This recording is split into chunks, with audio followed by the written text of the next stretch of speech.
بسم الله الرحمن الرحيم. الحمد لله والصلاة والسلام على خير خلق الله وعلى آله وأصحابه ومن استنى بسنته إلى يوم الدين.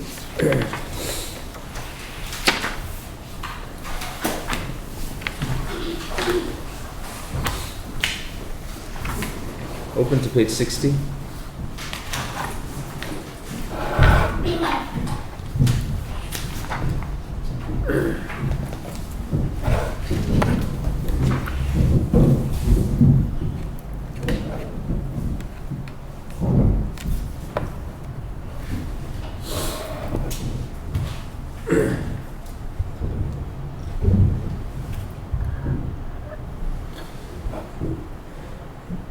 Page 60. اقرأي مريم معاني الكلمات. بسم الله والحمد لله والصلاة والسلام على رسول الله. قال المؤلفون رحمهم الله: فضل الله مكة المكرمة وجبل الطور كما فضل الإنسان وخلقه في أحسن صورة. ما معاني الكلمات؟ اقرأ. فالتين ثمرة معروفة يأكلها الإنسان. الزيتون ثمرة معروفة يستخرج منها الزيت. البلد الأمين مكة المكرمة. طور سينين جبل طور الذي كلم الله موسى عنده. أحسن تقويم أحسن سورة رددناه سيرناه أسفل ضد أعلى رددناه أسفل سافلين سيرناه إلى أسفل سافلين وهو النار. حمزة اقرأ. ممنون.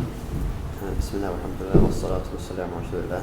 قال المؤلف رحمه الله: ممنون مقطوع أجر ثواب. كذب ضد صدق. كذب بالدين لم يؤمن به. أحكم أعدل. الحاكمين جمع حاكم. أليس الله بأحكم الحاكمين؟ هذا السؤال لتأكيد الحقيقة. المعنى اقرأي مريم. أقسم الله بالتين والزيتون أو بالبلاد التي فيها التين والزيتون كما أقسم بجبل الطور ومكة المكرمة وبين أنه قد خلق الإنسان في أحسن صورة وجعله يتصف. نعم. What does يتصف mean? Shape. Hamza? To characterize? Yeah, to characterize or describe. وجعله يتصف بأحسن الصفات وبين أن أعمال الكفار قبيحة فهم سيدخلون النار لأنهم لم يعبدوا الله ولم يعملوا عملا صالحا. وأما الذين آمنوا وعملوا الصالحات فلهم ثواب دائم هو الجنة لأن الله أعدل الحاكمين. فما الذي يجعل الإنسان يكذب يوم القيامة؟ ماذا اقرأ المعنى. أقسم الله بالتين والزيتون أو بالبلاد التي فيها التين والزيتون كما أقسم بجبل الطور ومكة المكرمة وبين أنه قد خلق الإنسان في أحسن صورة وجعله يتصف بأحسن الصفات وبين أن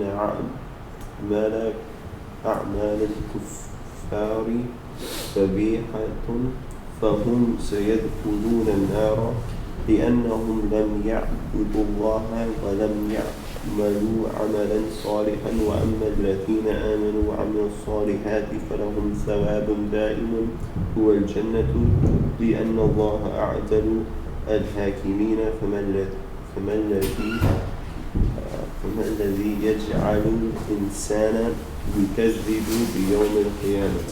نعم. Turn to page 66. 66.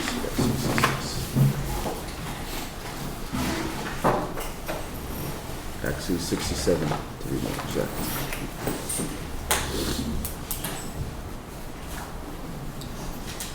سورة العلق. اقرأي منى. هنا. بسم الله والحمد لله والصلاة والسلام على رسول الله صلى الله عليه وسلم. أول آيات القرآن نزولا هي الآيات الخمس الأولى من سورة العلق. قال أبو جهل لئن رأيت محمدا يصلي عند الكعبة لأضعن قدمي على عنقه. فبلغ ذلك النبي صلى الله عليه وسلم فقال لو فعل لأخذته الملائكة. وأنزل الله أرأيت الذي ينهى. نعم. Hamza, read the same part. أول آيات القرآن نزولا هي الآيات الخمس الأولى من سورة العلق. قال أبو جهل لئن رأيت محمدا يصلي عند الكعبة لأضعن قدمي على عنقه. فبلغ ذلك النبي صلى الله عليه وسلم فقال لو فعل لأخذته الملائكة. وأنزل الله أرأيت الذي ينهى. نعم. Maz, read the same part. Maryam, translate. أول آيات القرآن نزولا هي The first ayat of Quran that were revealed are these.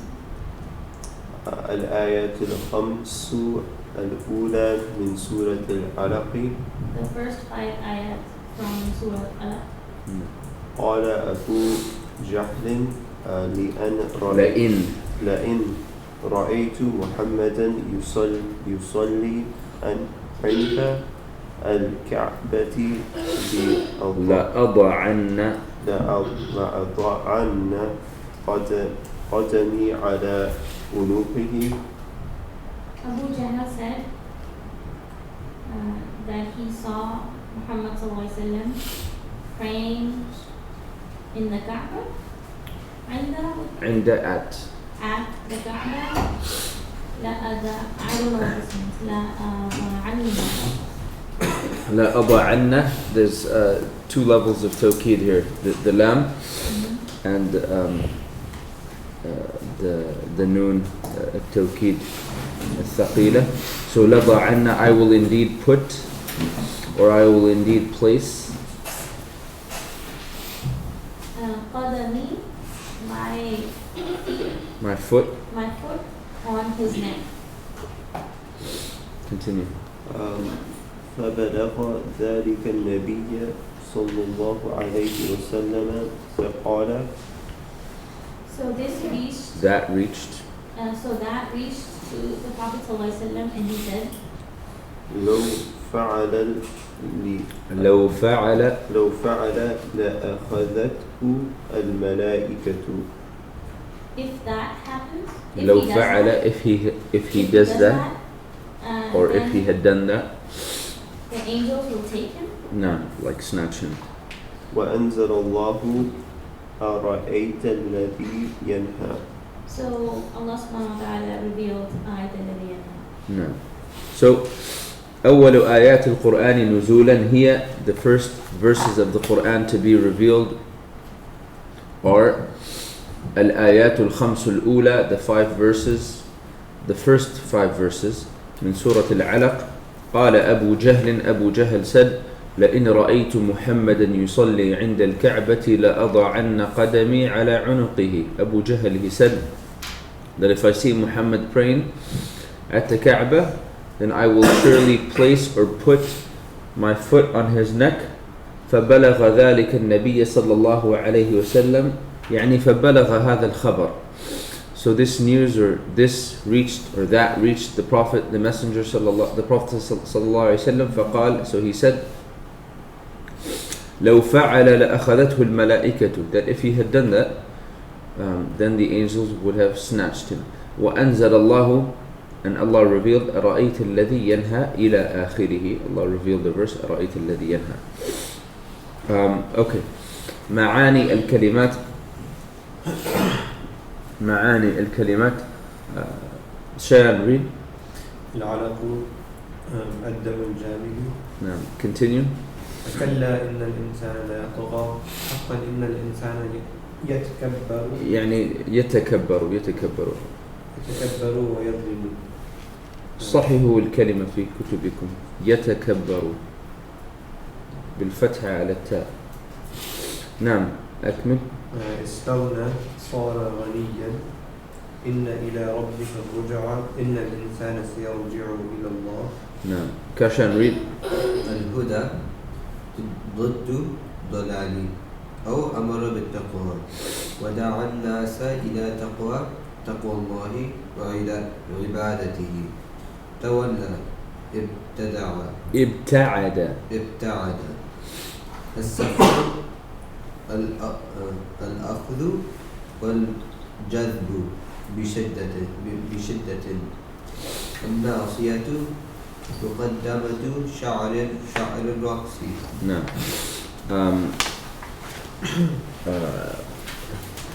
نجيب اقرأ. النادي المكان الذي يجتمع فيه الأصحاب والأقارب. نعم. سندع الزبانية. سندعو ملائكة العذاب. اسجد واقترب. صل لله واقترب منه. نعم. رمشة اقرأي المعنى.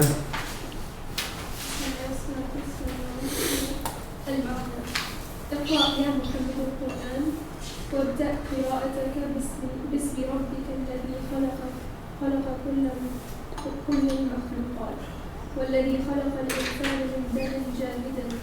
وكرر الله تبارك وتعالى للنبي صلى الله عليه وسلم الأمر بالقراءة قائلا له اقرأ يا محمد وربك الأكرم الذي أنزل القرآن على الإنسان والذي علم بالقلم علوما كثيرة ما كان الإنسان يعلمها علم الإنسان ما لم يعلم.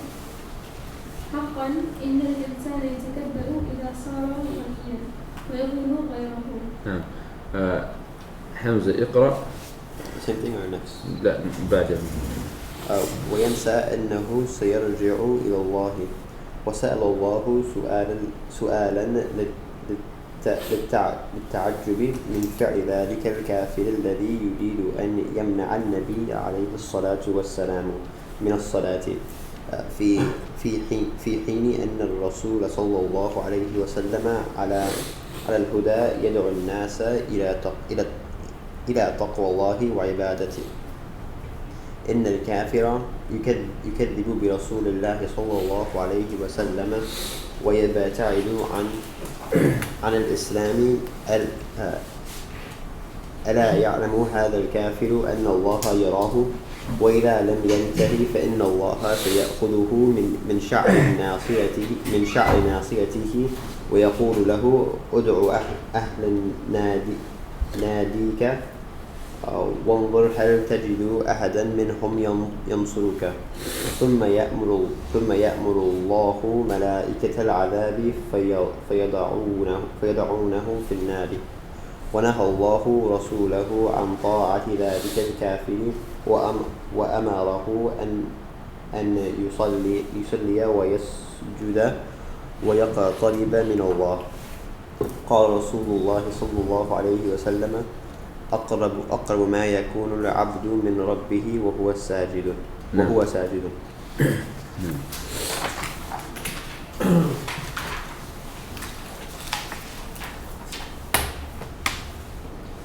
um, again معاني الكلمات اقرأ نجيب العلق اقرأ يا محمد القرآن لا الصفحة التي قبلها معاني الكلمات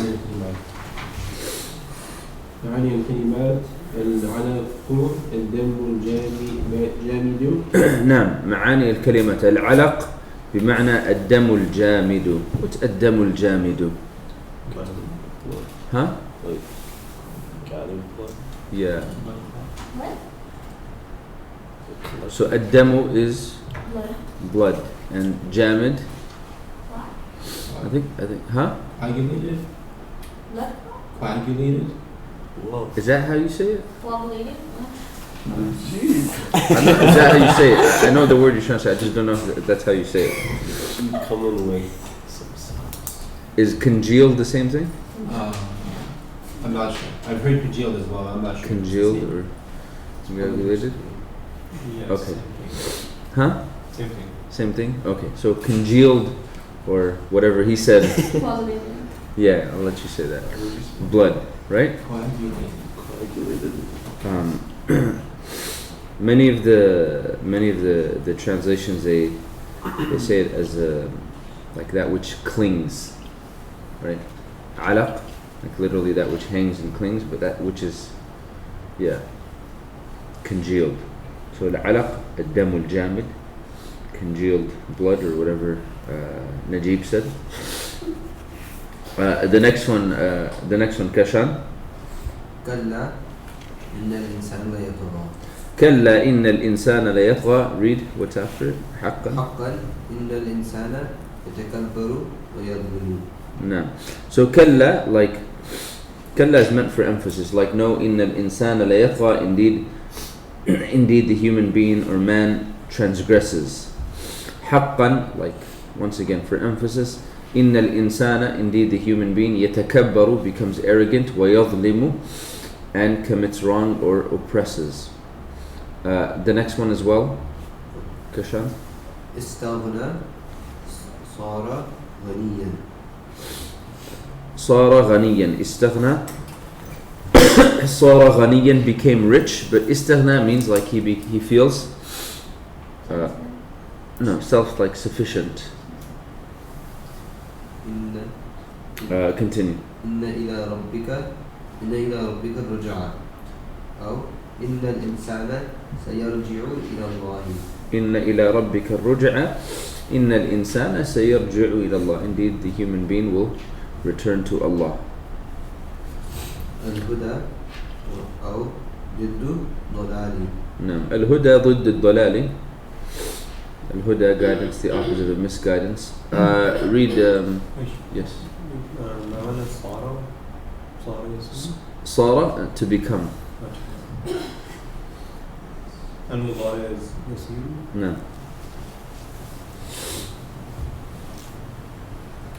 So it means that they're going to feel that they're self-sufficient, right? نعم. So الرآه so كلا إن الإنسان ليطغى. Like no, indeed the human being sees himself as indeed the human being transgresses. الرآه استغنى, like when he thinks he is self-sufficient.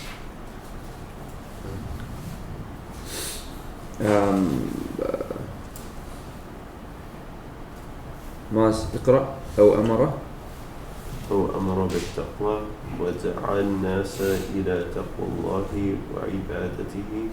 نعم. أو أمر بالتقوى, or he commands with righteousness or commands towards righteousness. ودعا الناس إلى تقوى الله وعبادته, he calls mankind towards the taqwa Allah, to be mindful of Allah and to his worship. The next one. ابتعد. تولى. ابتعد, to turn. تولى literally to turn away, and ابتعد to become far from.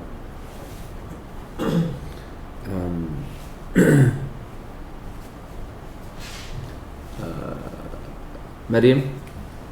السفع الأخذ والجمع بشدة. نعم.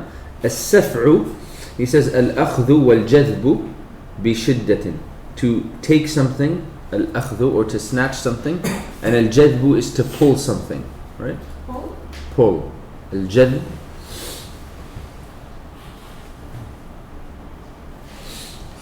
So to take something, to snatch something, and الجذب is to pull something, بشدة, with force.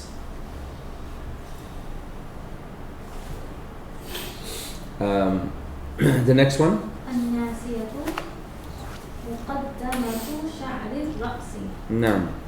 مقدمة شعر الرأس, which is Something here over here. huh?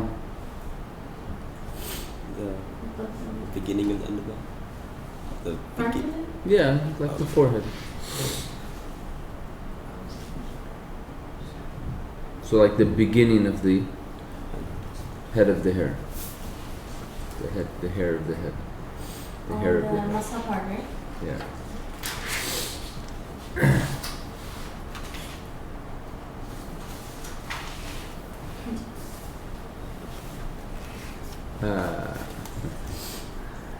Continue. النادي المكان الذي يجتمع فيه الأصحاب والأقارب. نعم. النادي, he says المكان الذي يجتمع فيه الأصحاب والأقارب, the place in which friends and relatives gather. The place in which friends and relatives gather.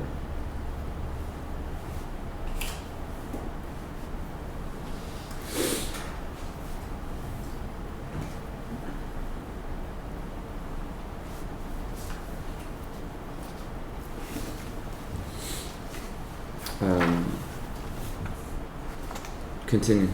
سندعو الزبانية سندعو ملائكة العذاب. No. So we will call the angels of punishment, or the angels that are tasked with punishing. And then the last one. اسجد واقترب صلي لله واقترب منه. Pray to Allah and waqtarib minhu, like get close to him.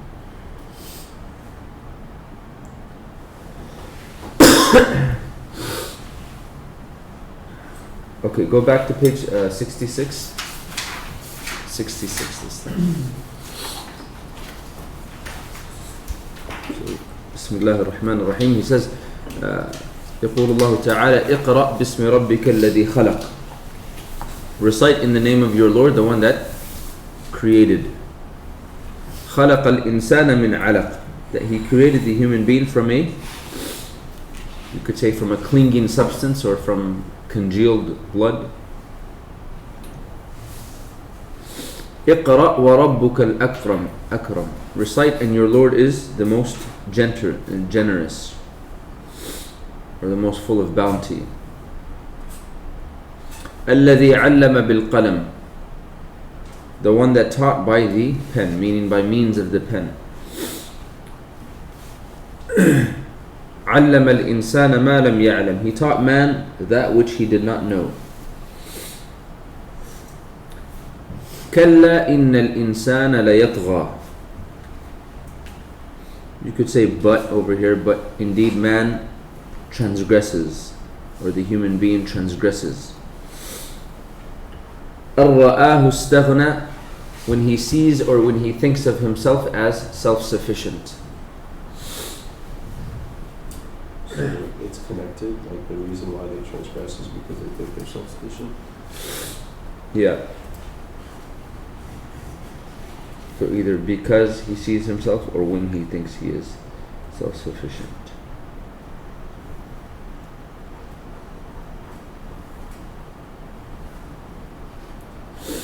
إِنَّ إِلَىٰ رَبِّكَ الرُّجْعَى. Indeed to your Lord is the return. أَرَأَيْتَ الَّذِي يَنْهَى. Have you seen the one who forbids or prevents? Right? Have you seen the one that forbids or prevents? عَبْدًا إِذَا صَلَّى. A servant when he prays. Those verses are connected obviously. أَرَأَيْتَ الَّذِي يَنْهَى عَبْدًا إِذَا صَلَّى. Have you seen the one who forbids a slave when he prays? أَرَأَيْتَ إِنْ كَانَ عَلَى الْهُدَى. Have you seen if he is upon guidance? أو أمر بالتقوى, or he enjoins or commands righteousness. أرأيت إن كذب وتولى, have you seen if he denies and turns away? ألم يعلم بأن الله يرى, does he not know that indeed Allah sees, meaning Allah sees him? كلا, no. لئن لم ينتهي, لئن, like if لم ينتهي, he does not stop or he does not desist. لنسفعا بالناصية, لنسفعا, as he said in the معاني الكلمات الأخذ والجذب بشدة, that we will drag him, we will snatch him, we will seize him بالناصية, by his forelock or by his forehead. ناصية, this is a forelock that is كاذبة خاطئة, that is lying and sinful. فليدع ناديه, then let him call his نادية. Right? We said نادية is المكان الذي يجتمع فيه الأصحاب والأقارب, with the place in which companions and relatives gather. So فليدع ناديه means over here, let him call upon his close friends and his relatives. Meaning when the punishment comes, let him call upon them. سندع الزبانية, we will call the zabaniya, the angels of punishment. كلا, no. لا تطعه, do not obey him. واسجد واقترب, rather prostrate, bow down, واقترب, and draw near.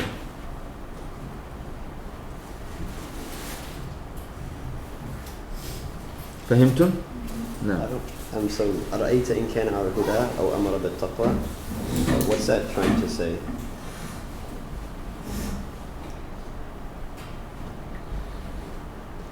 Who's that in reference to? So go back 2 verses to verse 9. أرأيت الذي ينهى عبدا إذا صلى, right? Have you seen the one who forbids a servant when he prays? Or have you seen if he is upon guidance, right? Or he enjoins righteousness, right? It's all connected, right? And then have you seen if he denies and turns away? Does he not know that Allah does not? Does he not know that Allah sees him? And we'll go over the tafsir of this, but go back to okay, quickly actually.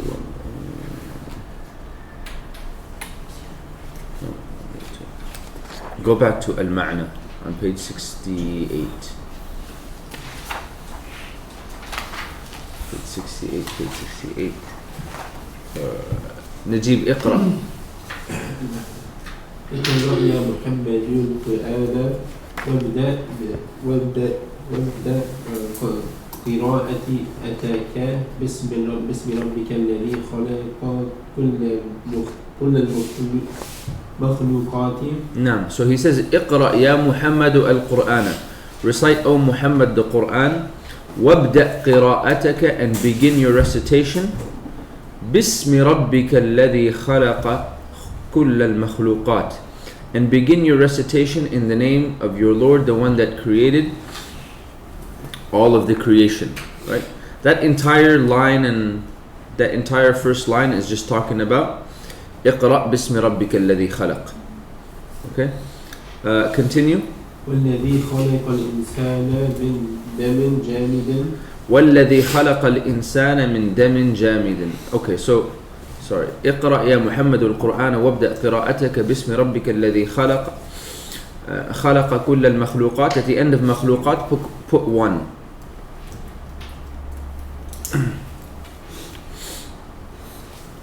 والذي خلق الإنسان من دم جامد. At the end of جامد put two. The one that created the human being from دم جامد, from a clinging substance or from congealed blood. Continue. وقرر الله تبارك وتعالى للنبي صلى الله عليه وسلم الأمر بالقراءة قائلا له اقرأ يا محمد وربك الأكرم الذي أنزل القرآن على الإنسان Okay, right there, على الإنسان, at the end of إنسان put 3. So وكرر, what does كرر mean? To repeat. So وكرر الله تبارك وتعالى, that Allah the glorious, the high, He repeated to the Prophet sallallahu alaihi wasallam the command to recite قائلا له, saying to him, اقرأ يا محمد, recite O Muhammad, وَرَبُّكَ الْأَكْرَمُ, and your Lord is the most noble, the most generous, الَّذِي أَنزَلَ الْقُرْآنَ عَلَى الْإِنسَانِ, the one that sent down or revealed the Qur'an upon the human being. Continue. والذي علم بالقلم علوما كثيرة. Okay, stop. وَالَّذِي عَلَّمَ بِالْقَلَمِ عُلُومًا كَثِيرَةً. Put 4. The one who taught by means of the pen عُلُومًا كَثِيرَةً, many sciences or many types of knowledge. Continue. ما كان الإنسان يعلمها علم الإنسان ما لم يعلم. Put 5.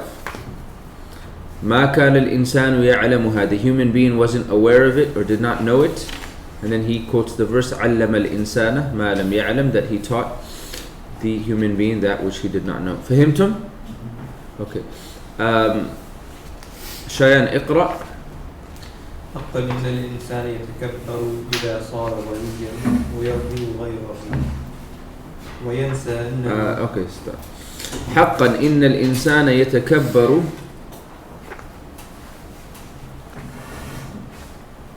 إذا صار غنيا ويظلم غيره. Put 6 and 7 together. So indeed the human being يتكبر, becomes arrogant, إذا صار غنيا, when he becomes rich, ويظلم غيره, and oppresses others. وينسى أنه سيرجع إلى الله وينسى أنه سيرجع إلى الله. Put 8. And he forgets that he will return to Allah. وسأل الله سؤالا للتعجب من فعل ذلك الكافر الذي يريد أن يمنع النبي عليه الصلاة والسلام من الصلاة. Okay. وسأل الله سؤالا, and Allah asks or asked a question للتعجب. What's للتعجب mean? Huh? Like out of astonishment, amazement. من فعل ذلك الكافر, from the actions of that disbeliever. الذي يريد, the one that wants to, أن يمنع النبي عليه الصلاة والسلام من الصلاة, the one that wants to prevent the Prophet صلى الله عليه وسلم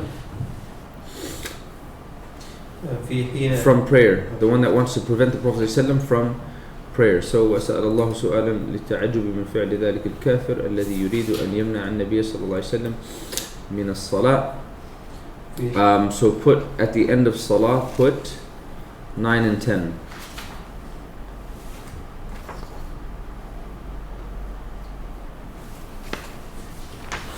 Continue. في حين أن الرسول صلى الله عليه وسلم على الهدى. في حين, like في حين, while. أن الرسول صلى الله عليه وسلم على الهدى, while the Prophet صلى الله عليه وسلم is upon guidance. Put, what is it?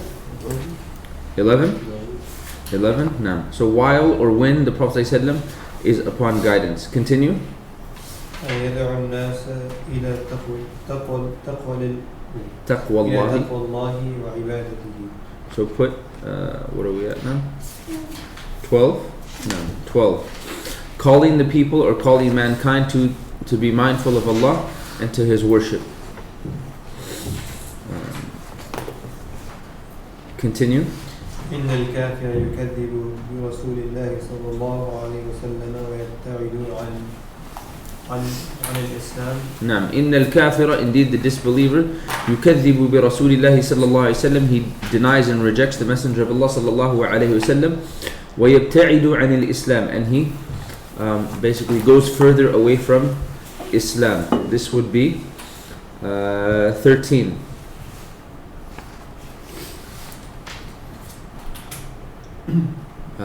Read Ramsha.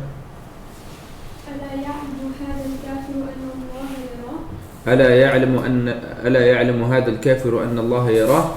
14. Does this disbeliever not know that indeed Allah sees him or is watching him?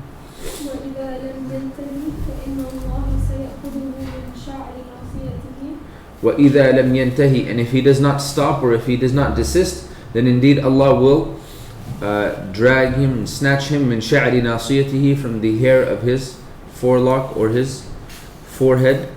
That is 15. She just put 16 as well. Put 15. Sure. Put 15/16, I guess, because there's no. So who is to snatch, right? No. Is he not going to mention drag also? I mean, he's just gonna use, right? He's summarizing, so. ويقول له ادعو أهل ناديك وانظر هل تجد أحدا منهم ينصرك. نعم. ويقول له, and he will say to him, ادعو أهل ناديك, invite or call upon, meaning seek help from the people of your nadi, which are your close friends and relatives. وانظر, and see or look, هل تجد أحدا منهم ينصرك, see if that you find any one of them to assist you or to support you. So that would be 17. Continue. ثم يأمر الله ملائكة العذاب فيضعونه في النار. Then Allah will command the angels of punishment and they will place him and put him in the fire of hell. That is 18. ونهى الله رسوله عن طاعة ذلك الكافر وأمره أن يصلي ويسجد ويقترب من الله. Put 19. And Allah, He prohibited the messenger, His messenger, عن طاعة ذلك الكافر, from obeying or following that disbeliever. وأمره أن يصلي ويسجد, and He commanded him to pray and to prostrate, ويقترب من الله, and to draw near to Allah. أكملي. قال رسول الله صلى الله عليه وسلم أقرب ما يكون العبد من ربه وهو ساجد. نعم, the Prophet ﷺ said, أقرب ما يكون العبد من ربه وساجد, that the closest a servant can be to his Lord or a slave can be to his Lord is while he is in a state of prostration. فهمتم? Yeah.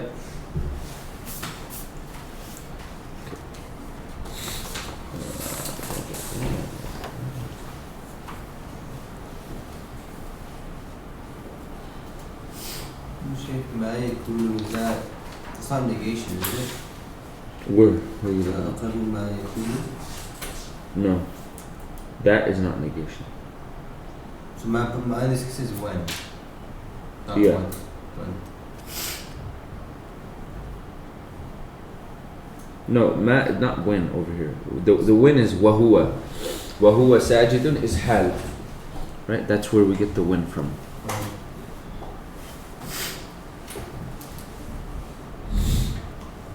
So what's the verse of the is ماء الموصول أقرب الذي يكون العبد من ربه. Okay, turn to page 70. Turn the page over.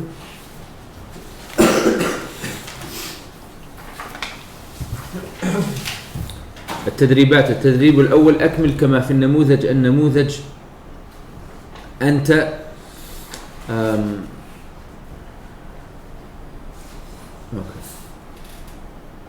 يستيقظ متأخرا أرأيت الذي يستيقظ متأخرا. Have you seen the one that wakes up late? Right. The reason anta is given is so that you can conjugate أرأيت, right, properly. Maryam, do the first one.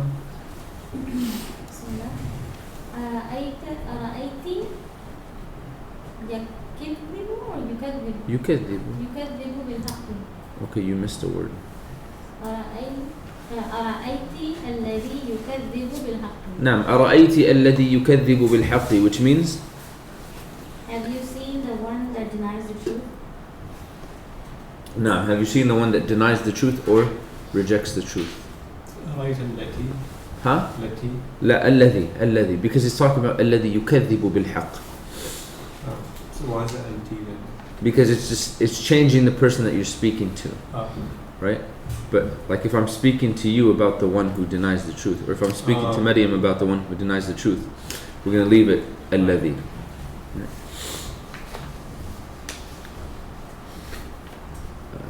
Okay, the next one, Zoya.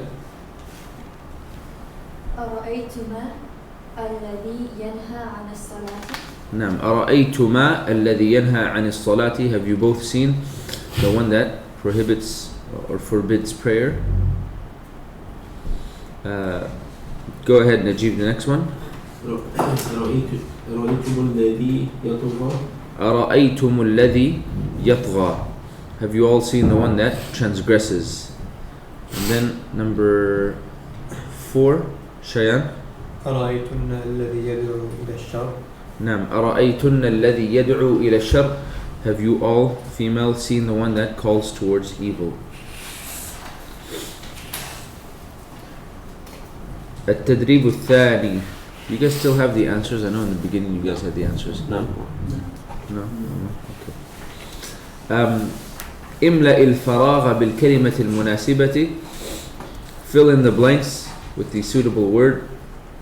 Number 1, Hamza. خلق الله الإنسان من العلق. خلق الله الإنسان من العلق. That Allah created the man or the human being من العلق. What was the definition that he gave of العلق? Anyone remember? 2 words. الدم الجامد. Good. Congealed or what was the word, Najib? Coagulated. Coagulated. Are you making that up? Is that how you say it? I'm gonna look it up. Huh? I have to look it up. خلق الله الإنسان من العلق. Number 2, Maz.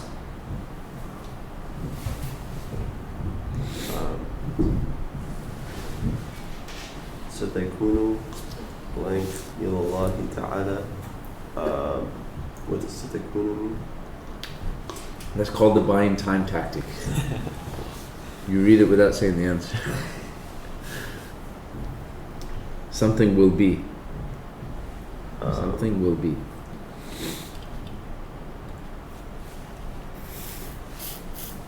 Kashan. نعم. ستكون الرجعة إلى الله تعالى. That the return will be to Allah the Most High. The return will be to Allah the High. Number 3. Hamza.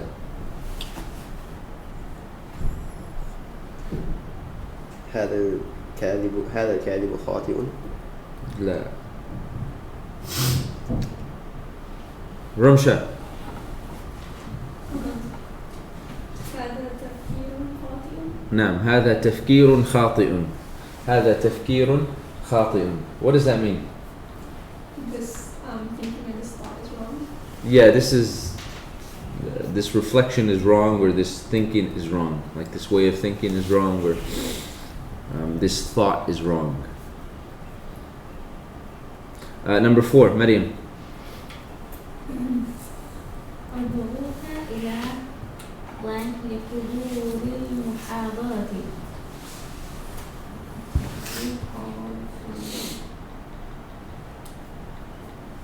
النادي. نعم. أدعوك إلى النادي, right? Now a nadi, like it usually used to like a club or some type of association, right? So أدعوك إلى النادي, I call you to the club, right? لحضور المحاضرة, to attend the lecture. لحضور المحاضرة, to attend the lecture. So أدعوك إلى النادي, I call you to the club. لحضور المحاضرة, to attend the lecture. Number 5, Zoya. اقترب خالد من السكن. نعم اقترب خالد من السكن, which means Khalid came near to his Yeah, Khalid came near to the place of living or to the residence. And then number 6, Maz. يكره الناس الكاذبة. يكره الناس الكاذبة, that humans or mankind, they dislike or detest the liar. التدريب الثالث رتب الكلمات في كل سطر, organize the words in every line, لتصير, to form جملة, a sentence, وابدأ, and begin بما تحته خط, by that which has a line under it. Number 1, Maryam. صلى العبد لربه. نعم. صلى العبد لربه, which means The abdu would be servant. نعم. The slave prays to his lord. نعم. Servant or the slave prayed to his lord. Number 2, Kashan. الزبانية. Yeah, it should be الزبانية too. الزبانية too.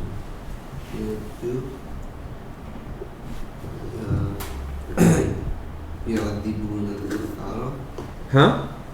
الزبانية يعذبون الكفار. نعم. الزبانية يعذبون الكفار, which means Is الزبان the tongue?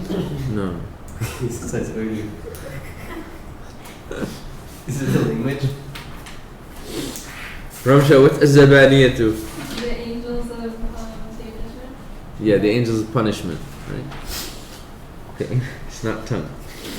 The angels. It took me a second. I was like, what? How do you get? الزبانية يعذبون الكفار, that the angels of punishment will torture and punish the disbelievers. Number 3, Najib. حاتم من أكرم الناس. نعم. حاتم, a name here. حاتم من أكرم الناس is from the most noble or from the most generous of the people. Can you say Fatimun Akrama min al-Nasi? Huh? Can you say Fatimun Akrama min al-Nasi? It's a name. But first of all, it's already I mean, أكرم. If you Can you say make your own sentence. say it again? Fatimun Akrama min al-Nasi. حاتم أكرم من الناس.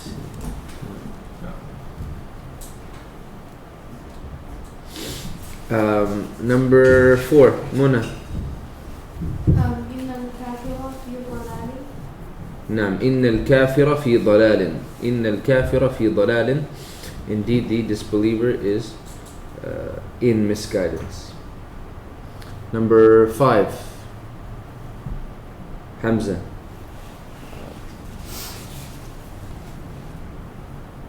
طغى الكافر حين صار غنيا. نعم. طغى الكافر حين صار غنيا. طغى الكافر حين صار غنيا, which means طغى, what is طغى? to transgress. Okay, the disbeliever transgressed once he became self-sufficient. No, once he became rich. What's hina? Is that just a When? When is that? Yeah, it's a verb.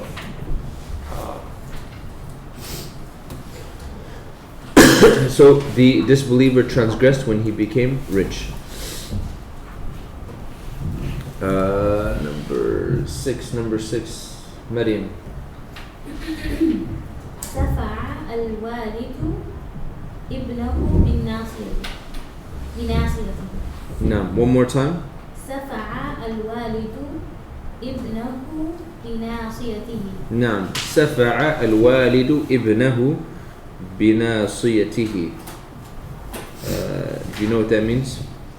The father dragged his son with by his forelock or front of the neck. Yeah. The father dragged his son بناصيته, by his forehead or his forelock, right? And Ibnahu is, I'm assuming, the maf'ul. The what? Ibnahu is the Yeah. maf'ul. Ibna, Fatha on the noon is the maf'ulun bihi. And for the second sentence, الزبانية. نعم. When do they decide to put it before the fi'l? When do they put it after the fi'l? In this case, the fa'al comes before the fi'l, right? In this case, the fa'al, الزبانية. well, it's not the fa'il here. It's if we think about it, it's the fa'il, but it's the mubtada here, right? Because when you put the noun first, it becomes a jumla ismiya, right? If you were to put the noun, if you put the verb first, it would be yu'adhibu. You would singular, make the verb singular, and you would say yu'adhibu az-zabaniyatu al-kuffara. Right? But the way they structured the sentence, they wanted you to make it a nominal sentence, jumlatun ismiyatun. Does it change the meaning slightly? Does it add anything?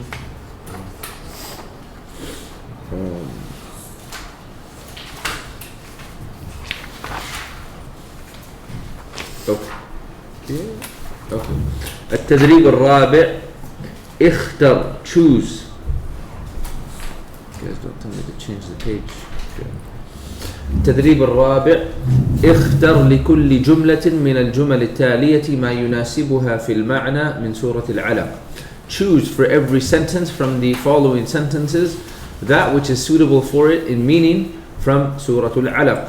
Maryam, read number 1. نعم خلق الله الإنسان من دم جامد, which means Allah created the human with coagulated from coagulated blood. نعم. What verse? Ayah number 2 خلق الإنسان من علق. نعم. Number 2, Maz. علم الله الإنسان علوما كثيرة. Allah subhanahu wa ta'ala knows, No, taught. mankind on different sides, all these. Yeah. So what verse? It is علم الإنسان wait. الذي علم بالقلم علم الإنسان ما لم يعلم. You could use both of those verses. Number 3, Zoya.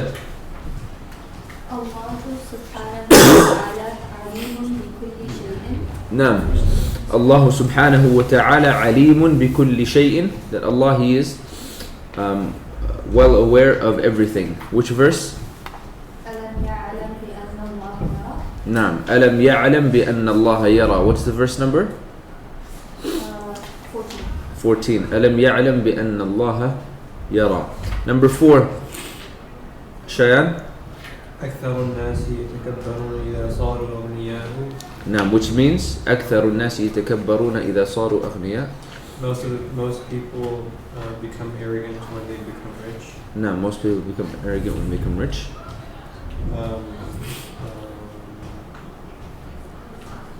Two verses back to back.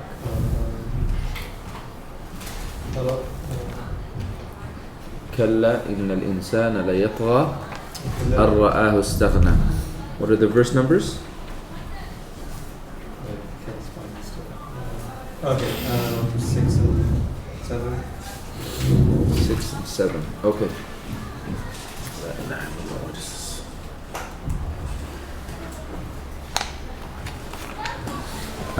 Number 5 says, Najib. آية السجدة في سورة العلق. نعم, آية السجدة في سورة العلق. كلا لا تطيعه واسجد واقترب. نعم.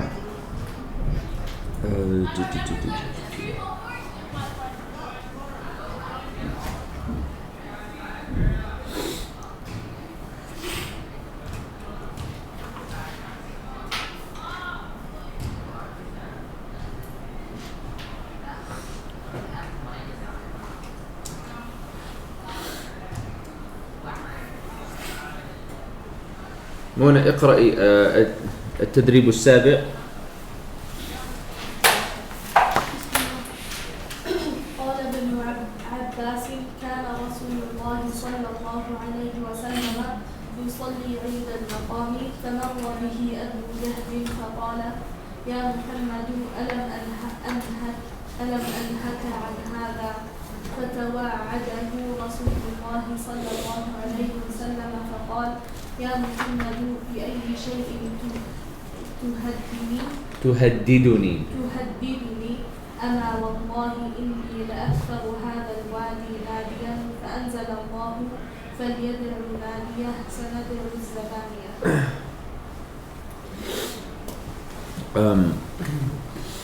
Read it, Shayan. قال ابن عباس كان رسول الله صلى الله عليه وسلم يصلي عند المقام فمر به أبو جهل فقال يا محمد ألم أنهك عن هذا فتوعده رسول الله صلى الله عليه وسلم فقال يا محمد بأي شيء تحددني أما والله إني لأكثر هذا الوادي ناديا فأنزل الله فليدع ناديه فليدع الزبانية. نعم. So قال ابن عباس كان رسول الله صلى الله عليه وسلم يصلي عند المقام.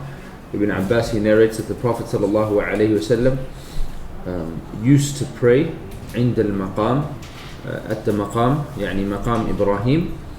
فمر به أبو جهل, so Abu Jahl passed by him one time. فقال, so he said, يا محمد, O Muhammad, ألم أنهك عن هذا. أنهك, from the verb, what's the ماضي? نهى ينهى, نهى ينهى. And أنهك, the kaf is the مفعول به, but أنهى is فعل مضارع مجزوم, right? Right, because of lam. It's فعل مضارع, it's a present tense verb. مجزوم, it's in the state of jazm. Why? بلم, because of lam. وعلامة جزمه يا مريم. And the sign of it being in a state of jazm is the fatha on the ha. Huh? Yes. حمزة, توافقها فيما قالت؟ لا توافقها. فماذا تقول؟ ليس عندي جواب. لا توافقها وليس عندك جواب.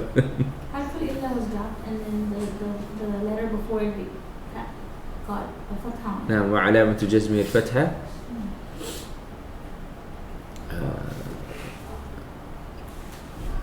نجيب فعل مضارع مجزوم بلم وعلامة جزمه حذف حرف العلة. نعم. So the sign that it's in a state of jazm is the omission of the weak letter. So we don't say the fatha, but the dropping. Yeah. Oh, but The fatha was already there, oh. right? Naha yanha. Right, Maryam? Naha yanha. The fatha was already there, right? Nothing changed there. فهمتي? Yes? So فعل مضارع, present tense verb. مجزوم, what state is it in? It's in jazm state. بلم, what made it jazm? The lam. وعلامة جزمه, and its sign of being in a state of jazm is حذف حرف العلة, the omission of the weak letter. So he said, يا محمد ألم أنهك عن هذا, didn't I basically prohibit you from doing this? فتوعده رسول الله صلى الله عليه وسلم. What does توعد mean? No, that's تولى.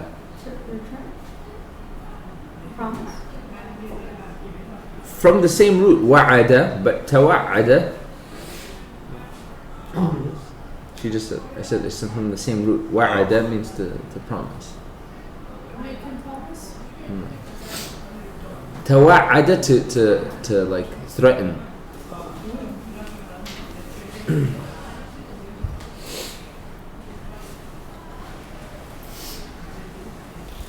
Like to make a threatening promise. توعد, to make a threatening promise. This chair is not locked today. So the mother is wa'ada. Huh? So the mother is No, this is the ماضي. توعد يتوعد. توعد يتوعد. What's the bad for the family? تفعل. You know the number? Nine? 5. قالت 5. Okay. توعد يتوعد. So the Prophet ﷺ, he made him a threatening promise. فقال, so he said, يا محمد بأي شيء تهددني. بأي شيء تهددني. هدد يهدد, also to threaten. So, and haddada can also mean to intimidate. So like, what are you trying to threaten or intimidate me with? بأي شيء تهددني. What are you trying to threaten or intimidate me with? Then Abu Jahl, he continues, he says, أما والله, like I swear by Allah, إني لأكثر هذا الوادي ناديا. What does that mean, Ramsha? إني لأكثر هذا الوادي ناديا.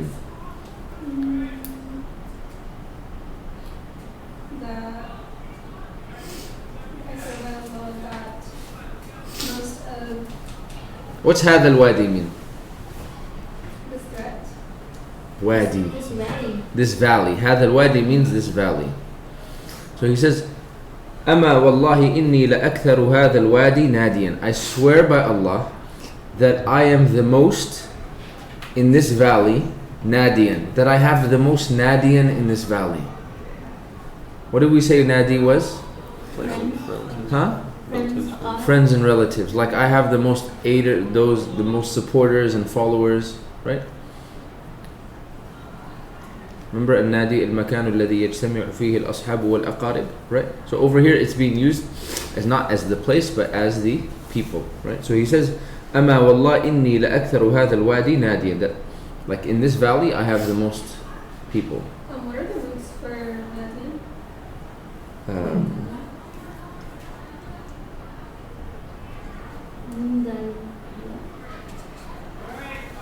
نادى ينادي. Yeah, nada yunadi. To call. Yeah, because it's the people you call upon for help. In that sense. فأنزل الله فليدع ناديه. فليدع ناديه.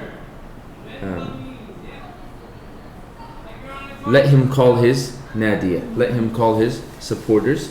سندع الزبانية. We will call basically our helpers, or yani our angels. You get it? Yeah. This lam over here, فَلْيَدْعُ نَادِيَ, this is lam al-amr. This is lam al-amr. It makes the verb majzoom.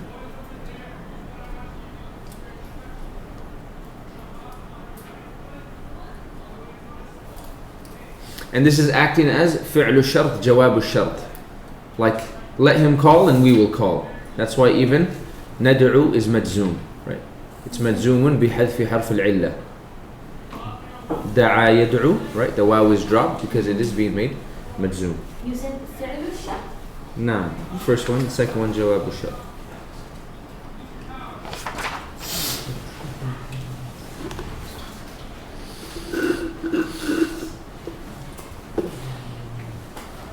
فهمتم؟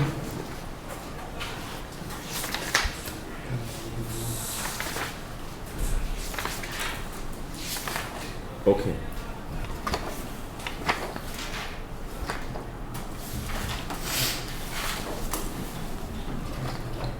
Did we finish that? جيد. How much more to this book?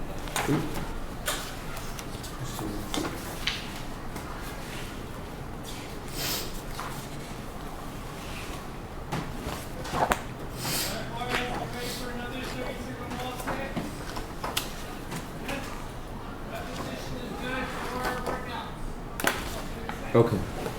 Close this right now. What's going on outside?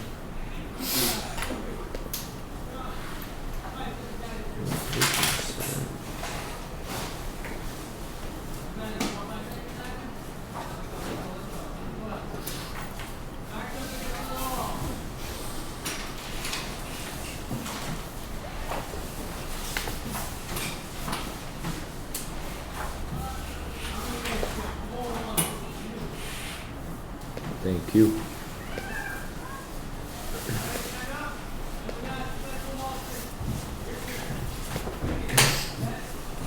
الوحدة العاشرة is that 21? No. What? الوحدة العاشرة? No, 10. الوحدة العاشرة. 10. What is الوحدة الثامنة? ثامنة 8. Why is it وحدة? Where are you looking at? You're looking at The title.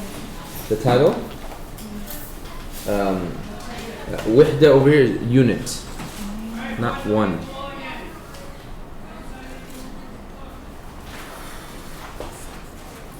Like lesson, kind of. بسم الله الرحمن الرحيم الحمد لله والصلاة والسلام على رسول الله وعلى آله وأصحابه ومن استنى بسنته إلى يوم الدين. We had gone over the brief tafsir that Imam Ibn Kathir does of Surah Al-Tin. I mentioned that we would cover a bit more or a few more things from the other tafsir. One thing I forgot to mention is when Allah says وَهَذَا الْبَلَدُ الْأَمِينَ, right, by the way, we're going back to Surah Al-Tin. وَهَذَا الْبَلَدُ الْأَمِينَ. Amin, it can come from either amn, which would mean safety and security,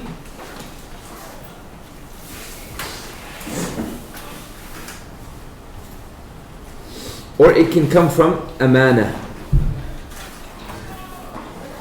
Amana from like trusted or trustworthy or entrusted.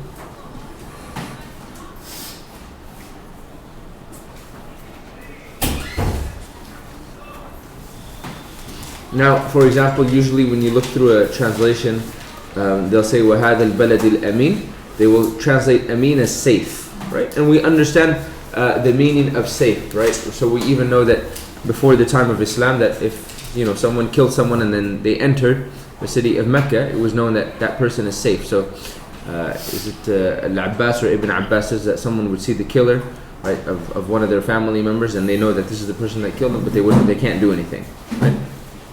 So that's the meaning of or there's the meaning of amana, right? Entrusted or trustworthy. وَهَذَا الْبَلَدِ الْأَمِينَ, we said obviously is referring to Mecca, right? Some scholars mention that so over here in this particular instance, this is a reference to Mecca, right? And it's a reference to Mecca and the Prophet sallallahu alaihi wasallam, right? So the city was entrusted, right? Because Allah placed in it the Kaaba, right? It's entrusted with having the Kaaba, right? And the revelation started in Mecca, and the revelation was brought down by Ar-Ruhul Amin, right? And it was brought down to Al-Amin, right? So the angel, the prophet, and the location are all described as Amin. نَزَلَ بِهِ الرُّوحُ الْأَمِينَ, as Allah says in a different place in the Quran, that the trusted angel came down with it. Right? So he came down with it upon Al-Amin, the one that is trustworthy, and he came down with it in the location that is described as Al-Amin.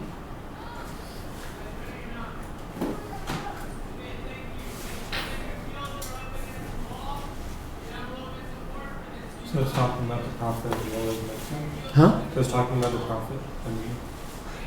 No, Al-Amin there is a reference to is a reference to Mecca, but I'm just talking about the connection between the word Amin, right? Because it is talking about Mecca. Revelation started in Mecca, right? The one that came down with it was Al-Amin, upon Al-Amin, in Al-Amin, right? So from Al-Amin to Al-Amin, in Al-Amin, right?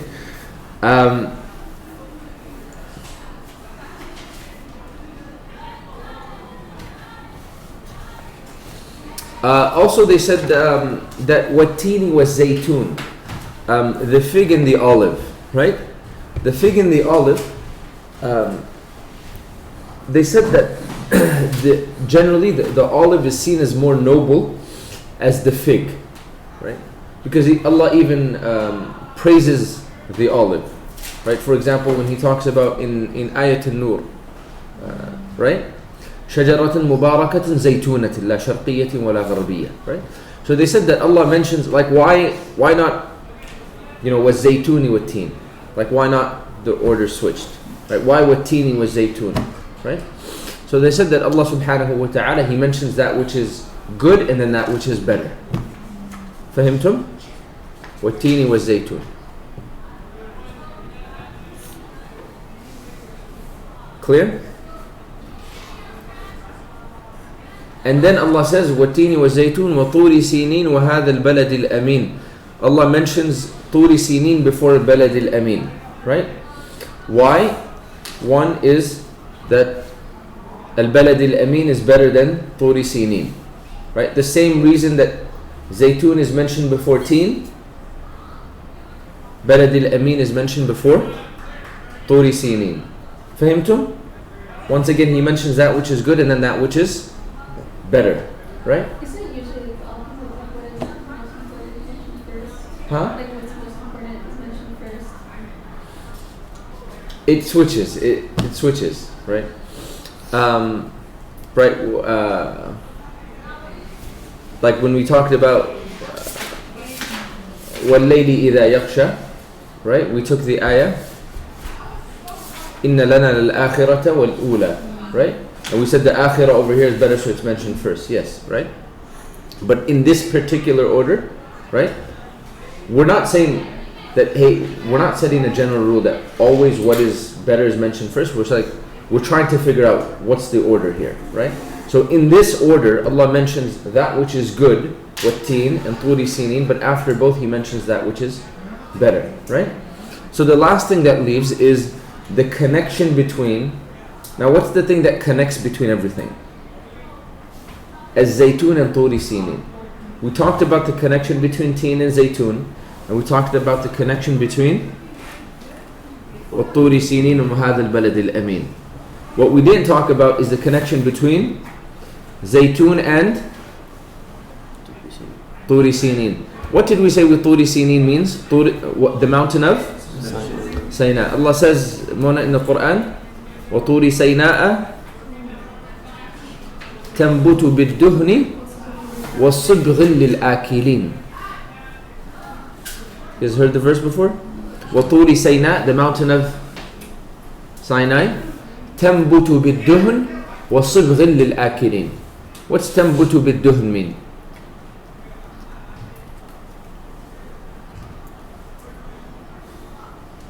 Okay, someone look it up. تَنْبُتُ بِالدُّهْنِ. It's in Mu'minun.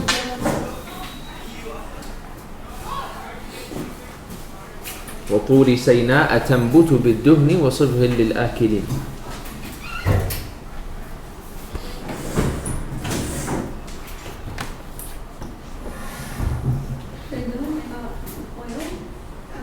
Okay, what's the ayah? Okay, you're right. What's the translation of the ayah? تنبت بالدهن وصبغ للآكلين. Taking way too long right now.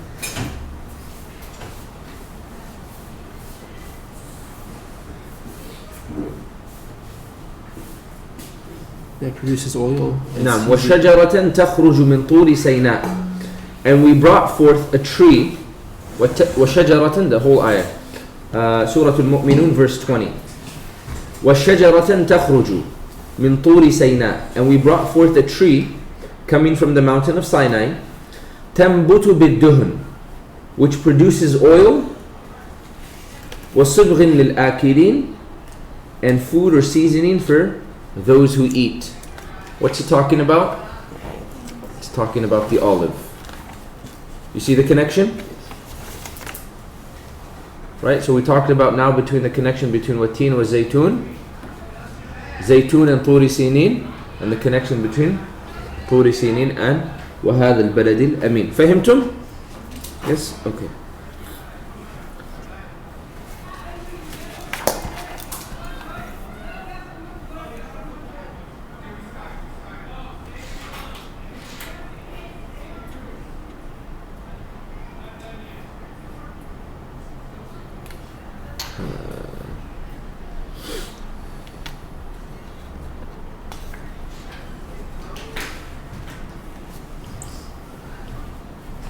Now, just so there's a hadith which mentions the Prophet ﷺ, he said he encouraged eating the fig, right? And then he said, where did it go? Where did it go? Just had it right here. Okay, anyways, there's a hadith that mentions the Prophet ﷺ, he encouraged eating fig, and then he said that basically like it's similar to the fruits of paradise, because the fruits of paradise have no pits, right? So then some scholars they mention in the books of tafsir, it's a little far-fetched, they said that paradise has 8 doors and Surah Al-Tin has 8 ayat and connections there and whatnot. Wallahu a'lam. What do we say now? Okay.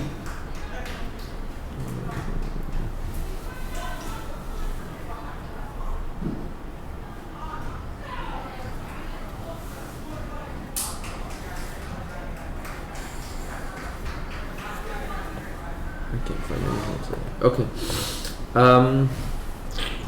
we can skip all this. Oh, we said also, I think I mentioned this, the difference between Jabal and Tur, right? Jabal and Tur, because Allah says وَطُورِ سَيْنَاء, right? So the difference that some scholars mentioned between Jabal and Tur, they said that Tur is Jabalun Muthmirun. That Tur is a Jabalun Muthmirun, which means a mountain that has vegetation. It's luscious and green and has plants.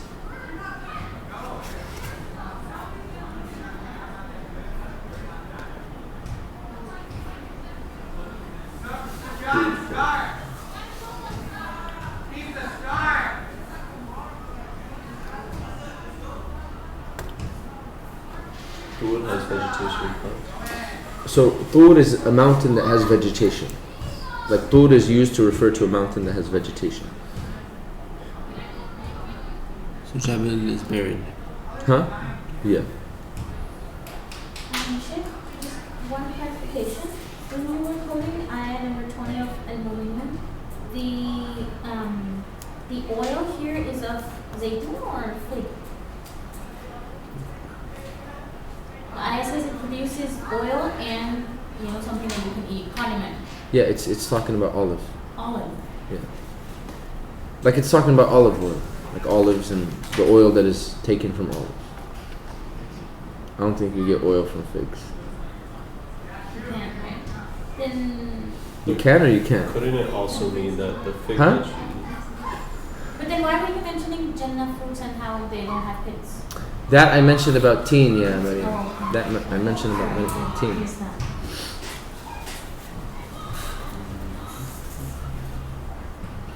Okay, here we go.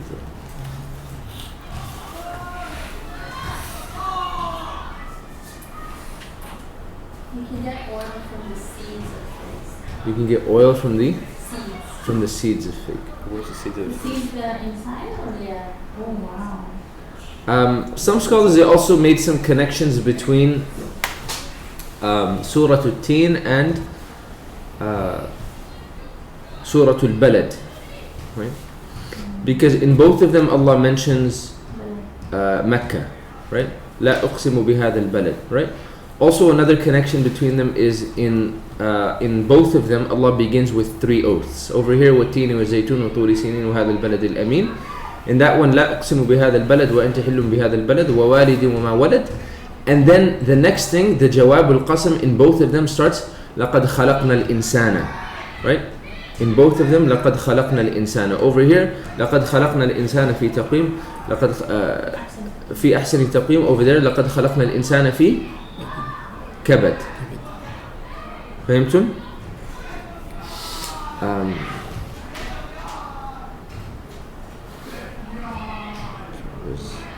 It's too much to mention right now. The seeds.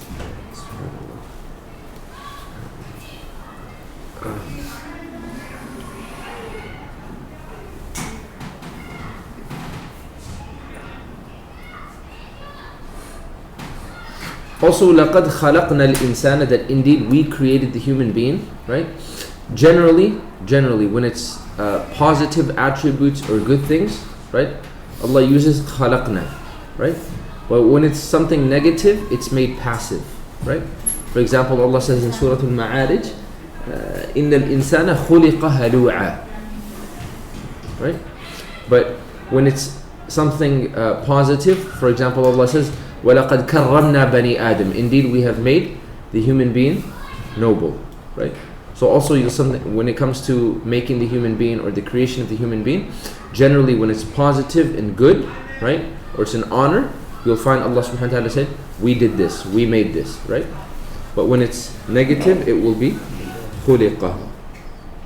And even in the statement of Ibrahim, he mentions when he becomes sick, وَإِذَا مَرِضْتُ فَهُوَ يَشْفِينِ, like when I become sick, he cures me, right? But everything before that, هُوَ الَّذِي يُطْعِمُنِي, he is the one that guides me, and so on and so forth. But the sickness, he attributes to himself, although that we understand that everything happens by the decree of Allah.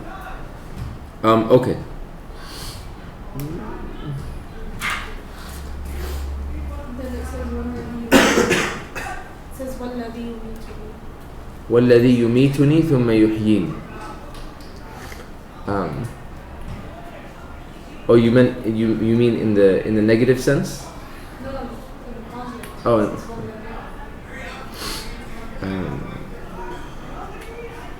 Okay. So Allah says,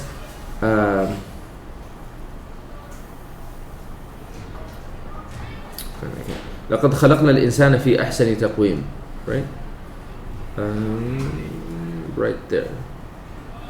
At the top. On the left. فَإِنَّ اللَّهَ خَلَقَهُ. Do you see it, Hamza? Last three words. Right? Okay. So read out loud.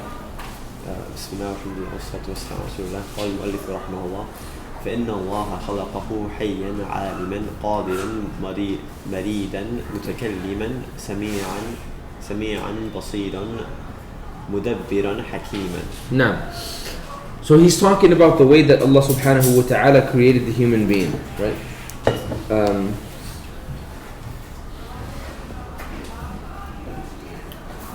فَإِنَّ اللَّهَ خَلَقَهُ حَيًّا عَالِمًا, that indeed Allah created the human being حَيًّا عَالِمًا, with life, عَالِمًا, like with the ability to know and with knowledge. قَادِرًا مَرِيدًا مُتَكَلِّمًا, قَادِرًا, having ability. They're going to translate مَرِيدًا, yeah, good translation, مَرِيدًا.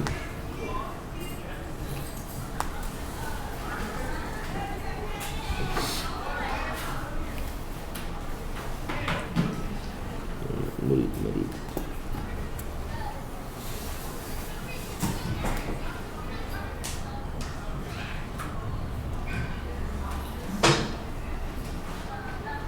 So maridan can have a negative connotation, like someone who's rebellious, right? Or has a desire to rebel or not easily controlled, right? But what's meant over here, qadiran maridan, is like they have ability, maridan, they can't be controlled in a positive sense, right? Mutakalliman, with the ability to speak. Sami'an basiran, hearing and seeing. Mudabbiran, what's mudabbiran mean? Huh? That's mutadabbiran, mudabbiran. Able to think. Huh? Like they're able to think. Like planning out. Hakiman, wise.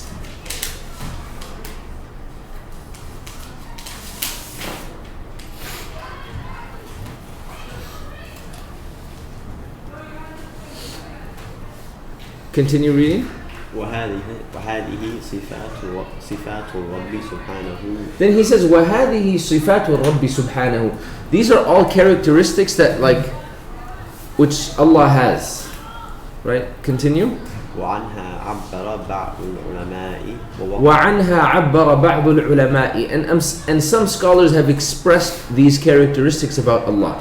That He's سميعا بصيرا قادرا متكلما. Right? مدبرا. Continue. ووقع البيان بقوله إن الله خلق آدم على صورته يعني على صفاته التي قدمنا ذكرها وفي رواية Continue. على صورة الرحمن ومن أين تكون للرحمن صورة متشخصة فلم يبقى إلا أن تكون معاني. No. So he says وهذه صفات الرب سبحانه. He says these are some of the attributes or characteristics of Allah. وعنها عبر بعض العلماء, and some of the scholars, they basically expressed these characteristics about Allah, that He's Sami'an Basiran, as I mentioned, right? And he says ووقع البيان بقوله, and like the clarification has been made by his statement. There's a hadith in which the Prophet ﷺ says إن الله خلق آدم على صورته, that indeed Allah subhanahu wa ta'ala, He created Adam على صورته.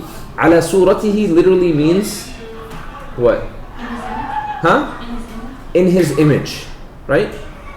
إن الله خلق آدم على صورته, indeed Allah created Adam in his image, right?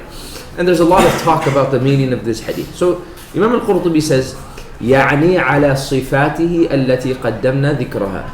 He says this hadith means that when the Prophet ﷺ said this, right, that Allah created Adam upon his sifat, upon his characteristics, التي قدمنا ذكرها, the ones that we've already mentioned, these. وفي رواية, in another narration, على سورة الرحمن. The other narration says إن الله خلق آدم على سورة الرحمن, right? Indeed Allah created Adam in the image or in the shape, for lack of better words, just for right now, of Ar-Rahman. Then he says ومن أين تكون للرحمن سورة متشخصة, like, and from where can we get basically an image of Allah? متشخصة, from shakhs, like where can we get an image from Allah? فلا يبقى إلا أن تكون معاني, so nothing is left except that we take it in meaning. What is meant in meaning, that when the Prophet ﷺ says that Adam was created in his image, it doesn't mean image, but it means from his, like, sharing character, not sharing, but what's the word I'm looking for? Attribute, like are you talking about the divine attributes of Allah subhanahu wa ta'ala, and like how human beings have the ability to kind of adopt them as part of their own characteristics? Yeah, so like the ability to talk, the ability to be wise, the ability to have knowledge. Okay. Right? And then also to like be merciful, to all that stuff too. That can be included. The ability to be merciful and to be kind and to be loving. Right? So he says it shouldn't be taken that indeed Allah created Adam upon his image, but rather indeed Allah created Adam upon his characteristics. فهمتم?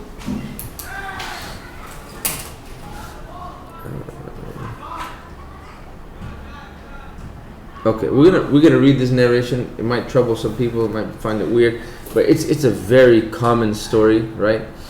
And sometimes people were just weird like this, okay? Did you already read it, Hamza? Not yet. I'm still going to the narrators. Okay. كان عيسى بن موسى, you see it? Huh? Yeah. كان عيسى بن موسى. Ramsha, do you see it at the top? Okay, can you read it?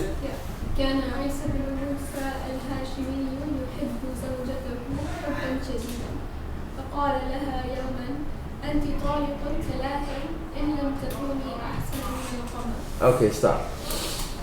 So كان عيسى بن موسى الهاشمي يحب زوجته حبا شديدا. He used to love his wife an extreme love.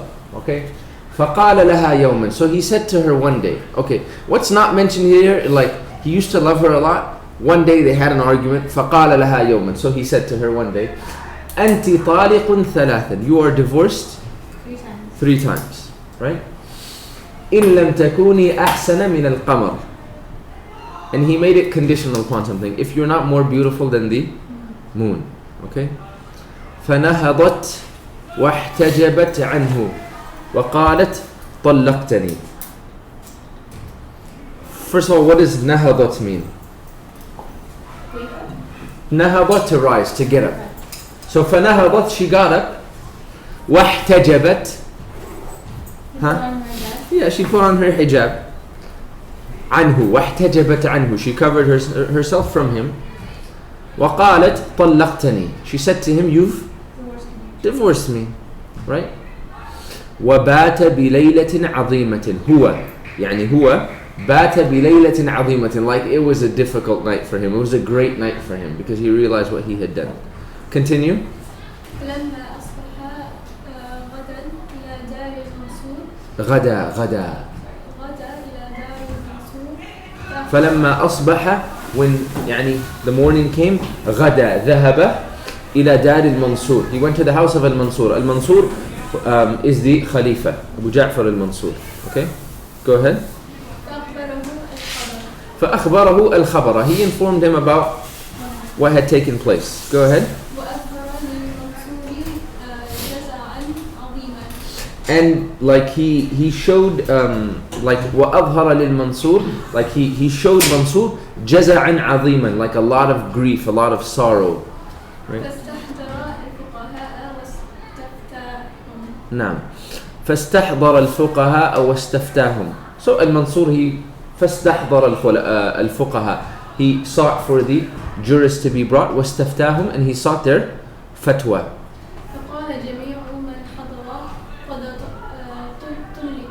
فقال جميع من حضر, everyone that was present said قد طلقت. Indeed, she has been divorced. إلا رجلا واحدا من أصحاب أبي حنيفة فإنه كان ساكتا. Except one man from the companions of Abu Hanifa, for indeed he remained silent. فقال له المنصور ما لك لا تتكلم. So Mansur said to him, ما لك لا تتكلم, why is it that you're not speaking? فقال له الرجل بسم الله الرحمن الرحيم والتين والزيتون وطور سينين وهذا البلد الأمين لقد خلقنا الإنسان في أحسن تقويم يا أمير المؤمنين فالإنسان أحسن الأشياء. No, he said, O leader of the believers, after reciting those verses, indeed the human being is the best of things, the most beautiful of things. ولا شيء. And there's nothing that's more beautiful and better than him. فقال المنصور لعيسى بن موسى الأمر كما قال الرجل فأقبل على زوجتك. Now, so قال المنصور, so Mansur said to Isa ibn Musa, the man, he said, الأمر كما قال الرجل. The matter is as just like the man has said. فأقبل على زوجتك. Go to your wife. Right? Now, why would he say that you're divorced 3 times if you're not that beautiful? Allah alam. Who speaks like that? Allah alam. الثانية قوله تعالى ثم رددناه أسفل سافلين. You guys remember when we covered this last week, we said that scholars, they have 2 interpretations about this, right? ثم رددناه أسفل سافلين يعني رددناه إلى النار, right? And then the other one is رددناه إلى أرذل العمر, that we returned the human being to an old decrepit age, right? Ibn Kathir rahimahullah, he chose that it's referring to the hellfire and it's not referring to old decrepit age. Anyone remember why he chose that interpretation? Yes, Mona. Because like sometimes the believers are returned to that age also. Yeah, because the next verse is إِلَّا الَّذِينَ آمَنُوا, except those that believe and do righteous deeds. Said the istithna over here, the exception wouldn't make sense because even the believers, or some of the believers, they return to that old age.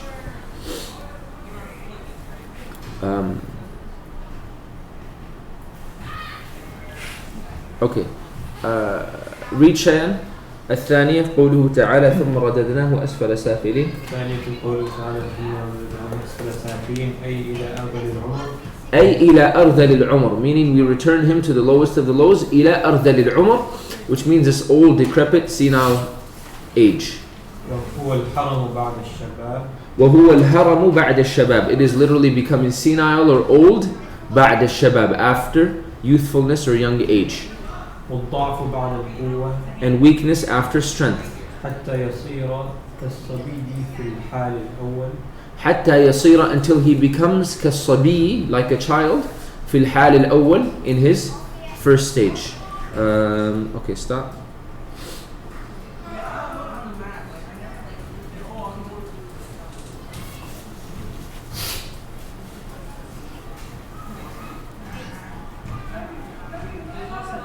Okay, see where it says عن مجاهد, the first line now on the screen. Oh, ثم رددناه. عن مجاهد ثم رددناه أسفل سافلين إلى النار. This is the second interpretation, right? يعني الكافر. وقال أبو العالية وقيل لما وصفه الله بتلك الصفات الجليلة التي ركب الإنسان عليها طغى وعلا حتى قال أنا ربكم الأعلى. No. He says, so this is the second interpretation that it means the hellfire. He says, after Allah described بتلك الصفات الجليلة, with these magnificent characteristics, التي ركب الإنسان عليها, the one that the human being ركب عليها, meaning خلق عليها, the one that he was created with, طغى وعلا, he transgressed, وعلا, he became haughty and arrogant, حتى قال, until he said, right, this is given an example, أنا ربكم الأعلى, I am your Lord, the Most High, right? Okay.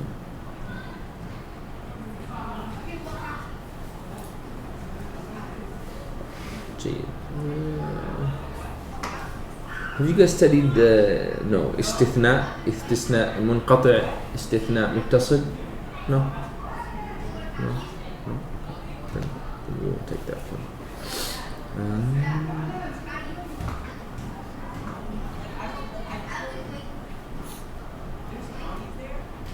Okay, we read this, but we'll just read it again. Who is reading right now? Continue. إلا الذين آمنوا وعملوا الصالحات فلهم أجر غير ممنون. قوله تعالى إلا الذين آمنوا وعملوا الصالحات فإنه تكتب لهم حسناتهم وتمحى عنهم سيئاتهم.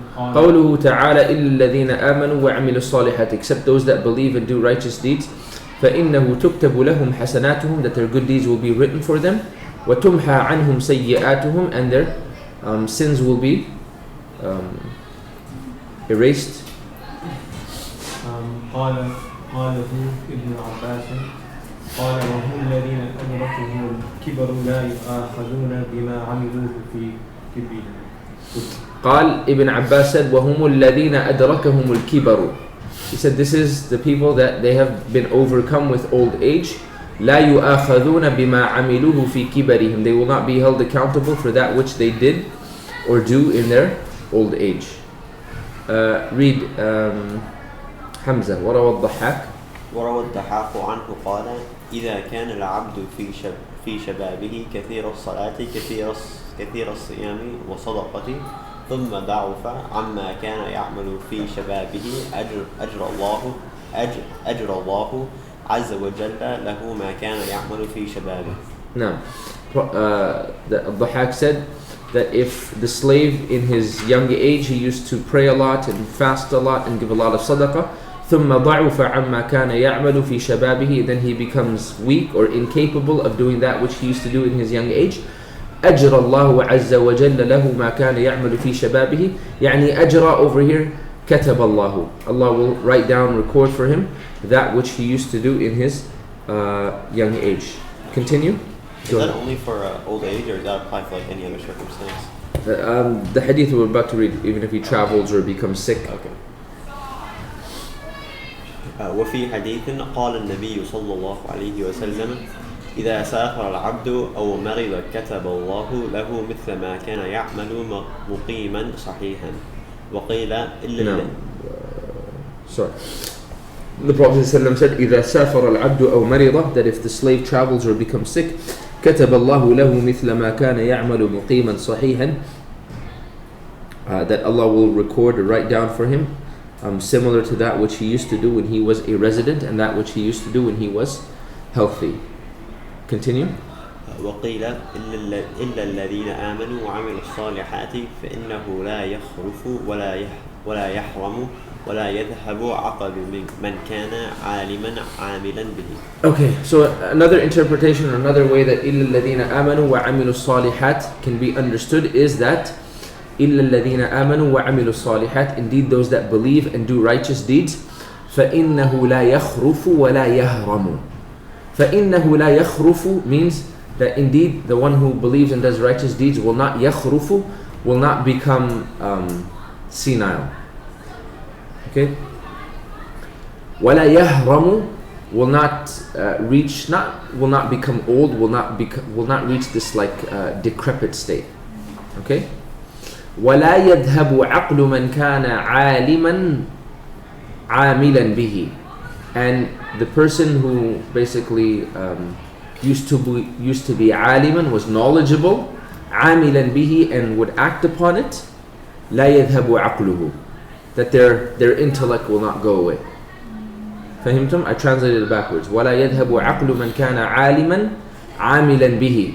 The one who has knowledge and acts upon that knowledge, right? They will not reach that stage where they completely lose their intellect.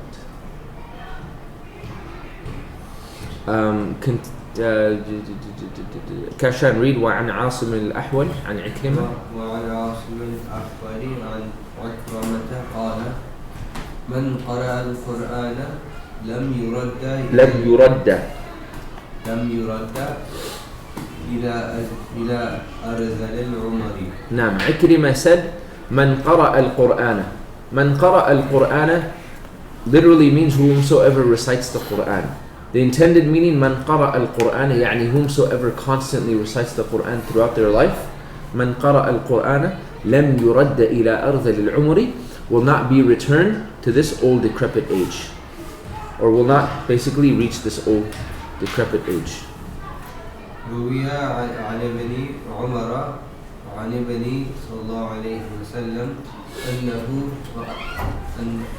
أنه قال طوبى لمن طال عمره وحسن عمله. روي عن ابن عمر رضي الله عنه هما, he said from Prophet ﷺ أنه قال طوبى لمن طال عمره وحسن عمله. Glad tidings to the one who has a long life and beautiful actions. روي إن العبد المؤمن إذا مات أمر الله ملكيه أن يتعبد على قبره إلى يوم القيامة ويكتب له ذلك. Okay, so understand first of all, Mufassirin sometimes they just gather and they bring, right? They just gather and they bring, okay? This last thing he mentions, I don't know of any asl for it, but Allahu A'lam, right? This is Imam al-Qurtubi. وَرُوِيَ, it has been narrated, إِنَّ الْعَبْدَ الْمُؤْمِنِ, indeed when the believing slave dies, إِذَا مَاتَ أَمَرَ اللَّهُ مَلَكَيْهِ, that Allah subhanahu wa ta'ala, He orders His two angels أن يتعبد على قبره إلى يوم القيامة. What does that mean? Huh? No, أن يتعبد. That's أن يبتعد. أن يتعبد to worship at His grave, meaning not to worship the person, to worship Allah. Okay. On His behalf. Huh? On His behalf. Yeah. So basically, what he says is that it has been narrated that indeed when the believing slave dies, Allah orders His two angels to worship at his grave, at that person's grave, meaning to worship Allah at his grave, until the day of judgment. وَيُكْتَبُ لَهُ ذَلِكَ, and that is written for him, meaning the good deeds of that which they do is written for the slave, right?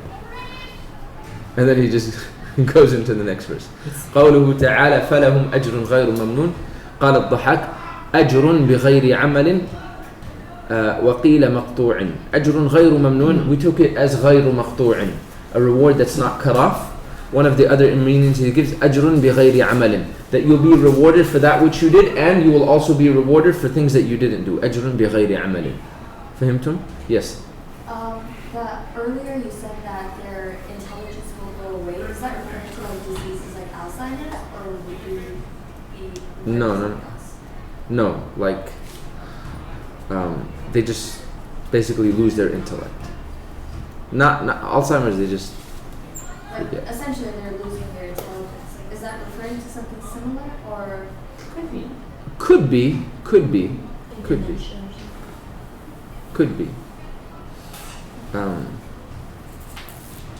You know how, like, with all due respect to old people, as they get older, like, they just say things and do things that don't make sense. And subhanAllah, wallahi, I've noticed, you know where he says, إلا الذين, where he says, إلا الذين آمنوا وعملوا الصالحات فإنه لا يخرف ولا يهرم ولا يذهب عقل من كان عالما عاملا به. Wallahi, this is so true. This is so true. That he says, indeed, those that believe and do righteous deeds, they will not, لا يخرفوا, will not go senile, and will not, like, يعني لا يخرفوا. Basically, it's kind of being used as synonyms. But then he says, وَلَا يَذْهَبُ عَقْلُ مَنْ كَانَ عَالِمًا عَامِلًا بِهِ. That one who has knowledge and they act upon that knowledge, right? Their intellect won't go away. The examples are few, but they're so glaring. They're so glaring. You see, like, generally, as people become old, like they return to that childish, or they get qualities back that resemble children, right? But very rarely do you see it with people of knowledge or people that were doing righteous deeds. Even the last one that he mentions, من قرأ القرآن لم يرد إلى أرذل العمر, that whomsoever recites the Quran consistently will not be returned to أرذل العمر, decrepit age. Are you not going to give us examples? Huh? I was wondering, you're not going to give us examples? Of people? I thought that's why you were mentioning. I just, the people of knowledge that I've seen, or the very righteous people that you see when they reach an old age, you see, subhanAllah, like they get more beautiful in their characteristics. Instead of declining, they rise, right? I remember one of the teachers that used to teach us tafsir in Masjid al-Nabawi. I think he's like late 60s, early 70s. And I remember I used to go home, I used to tell my wife, I'm like, subhanAllah, like, I don't get it. Like, old people, like, they say the strangest things, but this guy, like, every time I sit with him, I'm more and more impressed, right? And I was like, I really feel like, I really feel like, like, people that have a lot of knowledge, they for some reason don't get struck with this, the old age bug, right? And then I read this tafsir, I was like, this makes sense. Sheikh, one question from the book.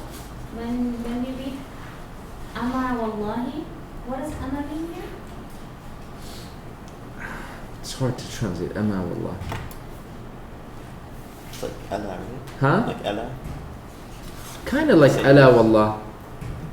Like verily, like it's bringing emphasis. Is it bringing about emphasis? And how do we make the distinction between Amma and Amma? Amma is as for. Yeah, but the tashbih is here right now. What if the tashbih is not there? How would we know it's not Amma? Because it wouldn't make sense. Amma wallah, as for Allah. You see, like it changes the whole. Okay. So I gave you guys some homework, right? Do you win? End of November. Huh? End of November. End of November. Okay, so I have to give you some homework that's due sooner. So I'm gonna let you guys choose. You guys have to write a short explanation of either Surah Al-Shar or Surah Al-Teen. Oh, can we do the same homework you gave? Except can we group up with like the same homework, the same assignment, but like we have a partner, so that way we have two people working on the same thing, and like it's the same. So, their homework? Yeah, but then what if one person carries the brunt of the work? Oh, I guess. I mean, you can work on it together. But I think a group assignment like it produce like better quality work. Can we do that? So I'll let you choose. Why don't you do the timeline? Because I said it already, then like. Plus duha, I want it to be longer. Sharh or teen? Which one? Sharh? Yeah. Sharh? Either or. No, I don't like either or. Sharh? There was more material covered in Sharh. Yeah. Sharh? Okay. When's the due by? Today is the 7th.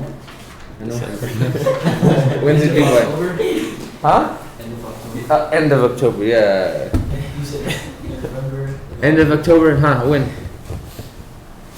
2 weeks? Yeah, Let's end do of the October. 23rd. No, 2 weeks is not October. What Wednesday the 23rd? Because we have TR also. Can we do the 21st? Okay. That's fine. How long does it have to be? We decide. I'm giving you options, guys. Come on. As long as Line. our desires. Huh? So you said a short summary or explanation? Huh? What did you say? A short summary? Short summary, short explanation, whatever you want to call it, of Surah Al-Sharh. Huh? 1 page? 2 pages? 3 pages? 2 pages? 2 pages. 2 pages? Huh? Wait, for sure? Huh? That'd be a really, like, I feel like that wouldn't be enough space to cover. That would not be enough space. Yeah. Right? I agree. That's what I'm thinking. Minimum. Let's say minimum. Minimum 2 At least, pages. As much okay. as your heart desires. Okay. Minimum 2 pages. Like 2 pages is maqbool. Yeah. For the 21st, right? Is that 2 Mondays from now? Yes. Yeah. Is it double space? Yes, it is. How big do you want the margin? خلاص اتفقنا MLA? huh MLA? whatever you want whatever you want okay 2 pages minimum Yeah. 2 pages 21st right reference Ibn Kathir Qurtubi Do we have to do the footnotes and everything? no footnotes right but I want you to at least quote Qurtubi once, Ibn Kathir once, and Al-Razi once. We lost it. Huh? No, from the tafsirs. Quote Ibn Kathir once, Qurtubi once, and Al-Razi once. In English, right? Yeah, in English. What's going on? What do you mean? We write in English, right? Yeah. Yeah.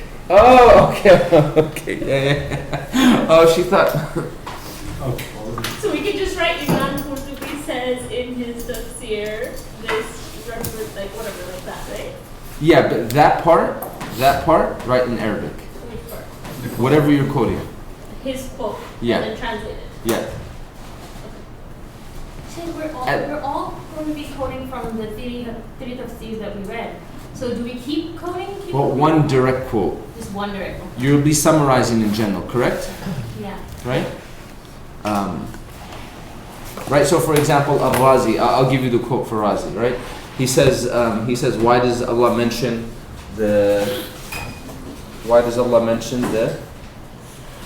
chest and not the heart? Right? And he mentioned because the chest is where the waswasa happens, and then he explained this whole thing about the chest and this and that. Right? Just quote that in Razi. Can we post it Put like? anything we didn't cover in class. Huh? We don't put anything that we can cover. Can, as long as it's correct.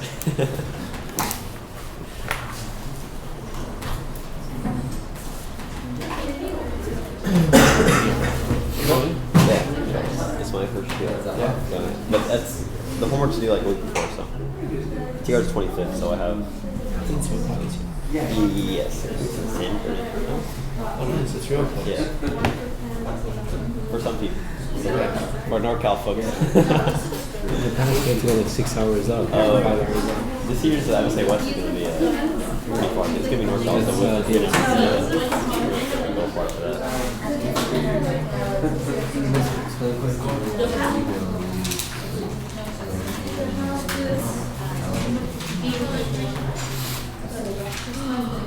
Assalamu alaikum. How are you? Alhamdulillah. He didn't say how many pages.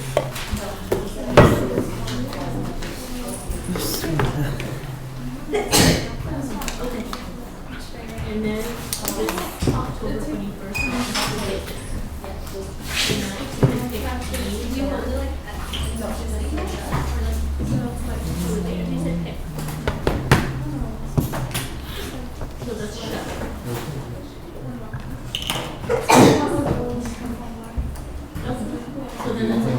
break? Yes, really quick. Yes.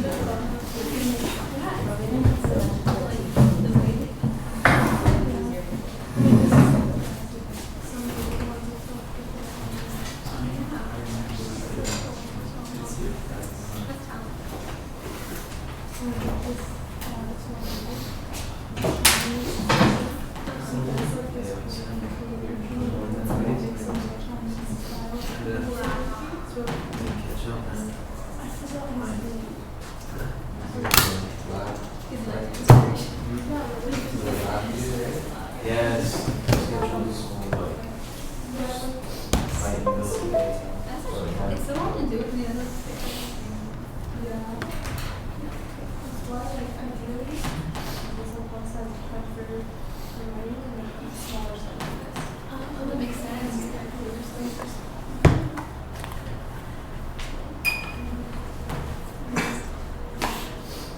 My brother, like, I go to like my brother started in it too. Like, he gets like half his face and he gets crazy stuff. All of this stuff. Wow. I didn't realize it was like so like this one, this one. That's pretty. This one. This one. Whole.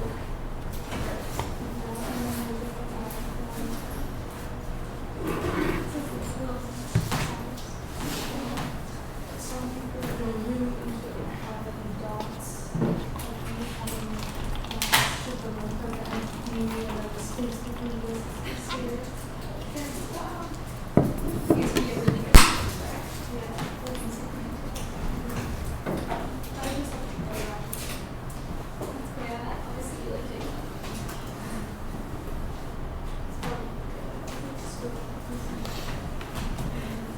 It's fun to look back at, I guess. Yeah. Yes.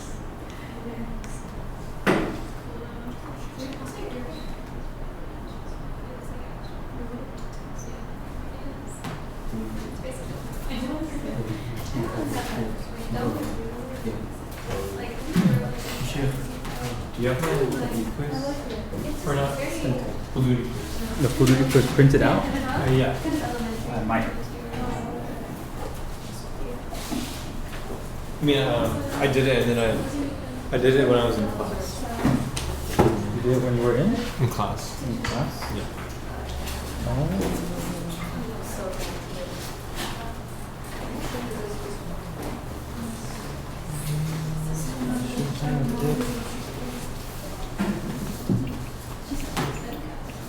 All right.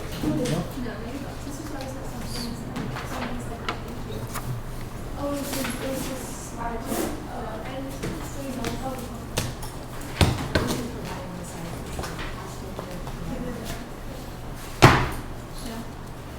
So, no. Can you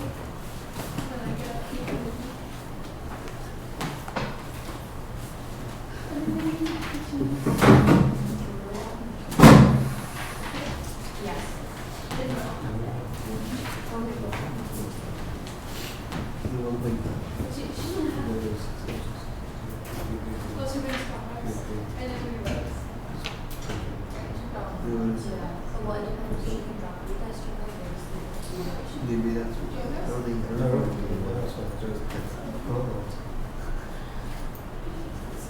yeah, you're right.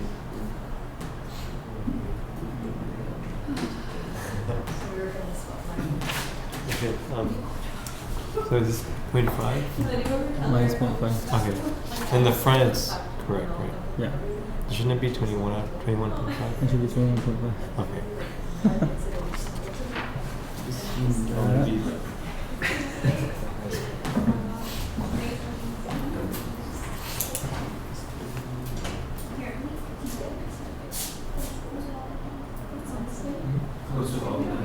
I'll change it as well. Okay. So exactly.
Have you checked our test for it?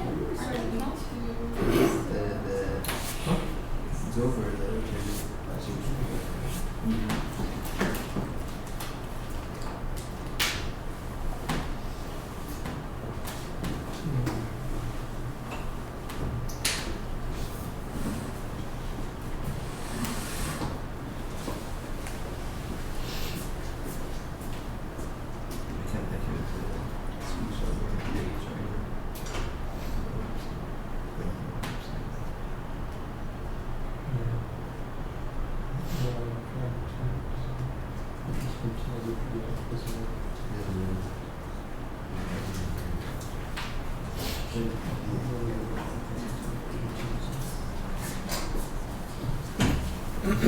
Alright, Bismillahirrahmanirrahim. Alhamdulillahi Rabbil Alameen. Wa salatu wa salamu ala Sayyidil Anbiya'i wal Mursaleen. Wa ala alihi wa sahbihi ajma'in. Wa man tabi'ahum bi ihsanin ila yawmiddin. Amma ba'd. فأيها الطلبة الكرام قد وصلنا إلى الحديث الرابع عشر. We have reached all the way to hadith number 14 in this collection. Go ahead and read, ya Muhammad, bismillah. اقرأ.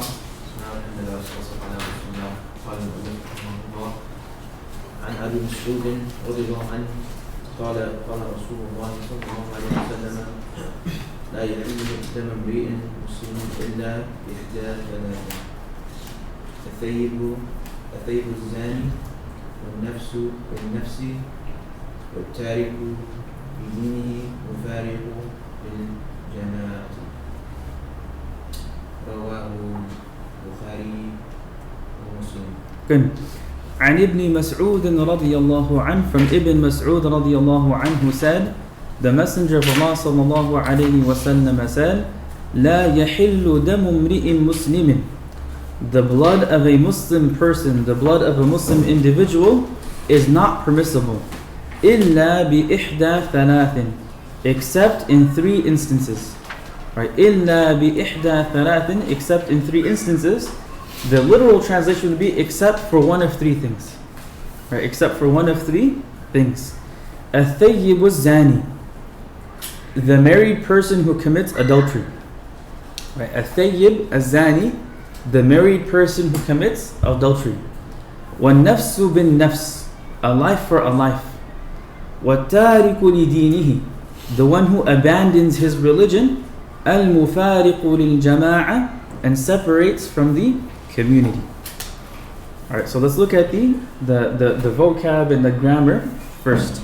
Right, لَا يَحِلُّ, the lam, what type of lam is it? Is it lam an-nahiyya or is it lam an-nafiyya? It's lam an-nafiyya, it's negating, right? Not permissible. يَحِلُّ فِعْلٌ مَاضٍ مُضَارِعْ or أمر? It's mudari' from which verb? حَلَّ يَحِلُّ, right? حَلَّ يَحِلُّ to mean to be permissible. دَمُ امْرِئٍ مُسْلِمٍ, what type of construction is that? إضافة. What is the mudaf? Damu. What is the mudaf ilayh? Imri'in, and it's also mudaf. And the other mudaf ilayh is? Muslimin. And why is the word damu marfu'? It is the fa'il. Right, the word damu is the fa'il, hence it is marfu', and the word imri'in is majroor because it's mudaf ilayh, and the word muslimin is also majroor because it is what? Is it? Mawsuf sifa. Good. Right, imri'in is mawsuf, muslimin is what? Sifa. Right, so la yahillu damu imri'in muslimin illa in the Arabic language is known as harful istithna. The harf, the particle of exclusion. Right, it is used to exclude something. Istithna, harful istithna'i. الثيب الزاني. الثيب linguistically refers to a person who is not a virgin, a non-virgin. الزاني is the ismul fa'il from the verb zina. Right, zana yazni, the one who commits zina. An-nafsu bin-nafs, a life for a life. التارك لدينه, the one who leaves, the one who abandons his religion. So the word التارك, what type of ism is it? Is it اسم الفاعل, اسم المفعول? What type of ism? اسم الفاعل. It's the اسم الفاعل. تارك فاعل. From which verb? ترك يترك أترك ترك. المفارق اسم الفاعل أو اسم المفعول؟ المفارق المفاعل, the one who leaves, the one who separates from his community. اسم الفاعل. What verb does it come from? فارق. It comes from the verb فارق يفارق فارق مفارقة. فارق يفارق فارق مفارقة. Verb form number 3. And my root letters? Fa, ra, and qaf. فارق مفارقة.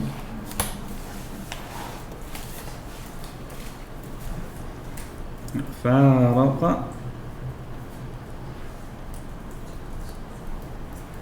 يفارق فارق, and the masdar is مفارقة.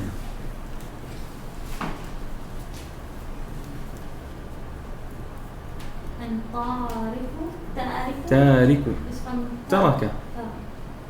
This is verb form number 3. My root letters are fa, ra, and qaf.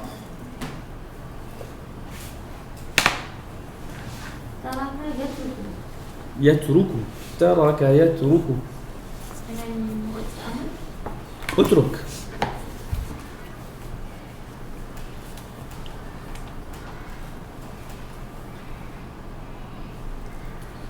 This is one of the most common verbs. Everyone should know ترك.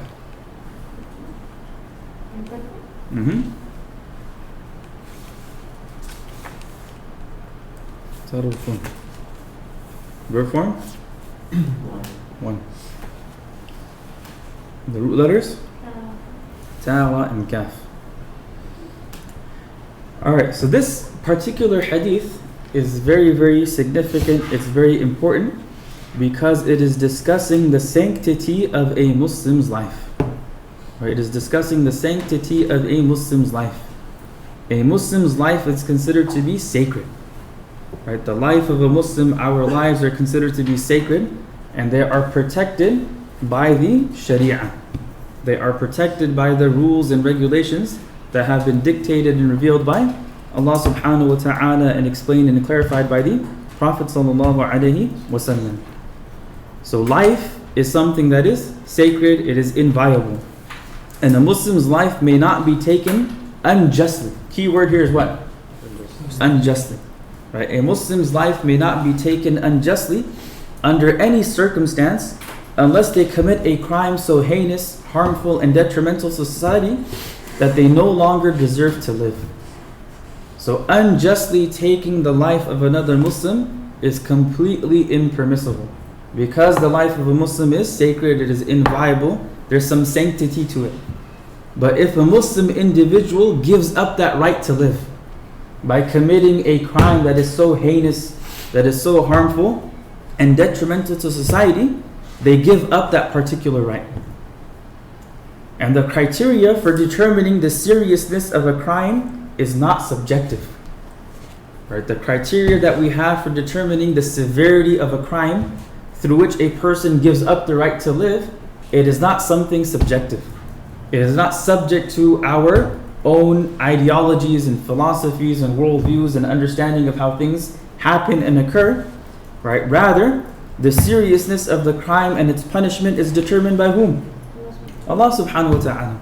Right? We as human beings do not make that decision. We do not put down that framework. We do not put down the ground rules for that. It is coming directly from Allah subhanahu wa ta'ala. And this particular hadith, it describes a few of these instances and crimes, specifically 3. Right? In this hadith, the Prophet sallallahu alaihi wasallam is describing 3 instances where a Muslim gives up their right to live. And they will be deserving, essentially, of the death penalty. Right? They will be deserving of the death penalty. So the hadith, it starts by declaring the sanctity of a Muslim's life. لا يحل دم امرئ مسلم. That it is not permissible to spill the blood of a Muslim إلا بإحدى ثلاث, except in 3 circumstances. So within the framework of Islam, human life in general is something that is sacred. And as we've discussed before, one of the primary objectives of the Sharia, one of the maqasid of the Sharia, is preservation of what? Life. It is preservation of life. It is to protect a person's life, honor, and wealth. And there are several verses of the Quran and several ahadith of the Prophet ﷺ that emphasize the sanctity of human life. That is just an established principle. Human life is sacred, and even more sacred is than what? A Muslim's life. Right? And although life is sacred, there are cases and instances where a person may do something that again is so heinous, harmful, and destructive that they give up their right to live. And the cases and instances that cause one to forfeit the right to live again are determined by Allah. And in Islam, the concerns of society as a whole, generally speaking, take precedence over the wants and desires of an individual. That is also a general paradigm. Right? Within Islam, the well-being of the community, right? The well-being of the community, it takes precedence over the well-being of whom? The individual. So the concerns of society at large, generally speaking, there are exceptions, generally speaking, they take precedence over the wants and desires of an individual, especially one who has no respect for the welfare of society itself and is willing to commit the crimes that are mentioned in this particular hadith. So the first crime that is highlighted by the Prophet ﷺ is الثيب الزاني. Right? الثيب الزاني. الثيب الزاني is translated as the married person who commits adultery. So the word used is الثيب and الزاني, which refers to an adulterer who had legal relations in marriage at one time. So a thayyib is a person who is married or was married at one time and has had legal intercourse within that marriage. Does that make sense? Alright, so linguistically speaking, literally the word thayyib means a non-virgin, as opposed to bikr, which is a virgin. So a thayyib literally means someone who's had intercourse.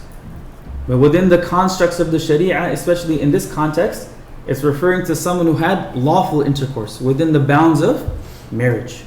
They are classified as being a thayyib. Another word for it in the Arabic language is al-muhsan. Mim ha sad nun. Al-muhsan. Muhsan means someone who's protected, literally. And what it means is they are protected and they are saved from having unlawful relations because they have access to having what? Lawful relations. So they're called muhsan, protected. It's also known as muhsin, both ismul fa'il and ismul maf'ul are both used. They're both synonyms, or there's a distinction between these two? In this context, they're synonyms. Al-thayyib and muhsan are synonymous. In this context, not always.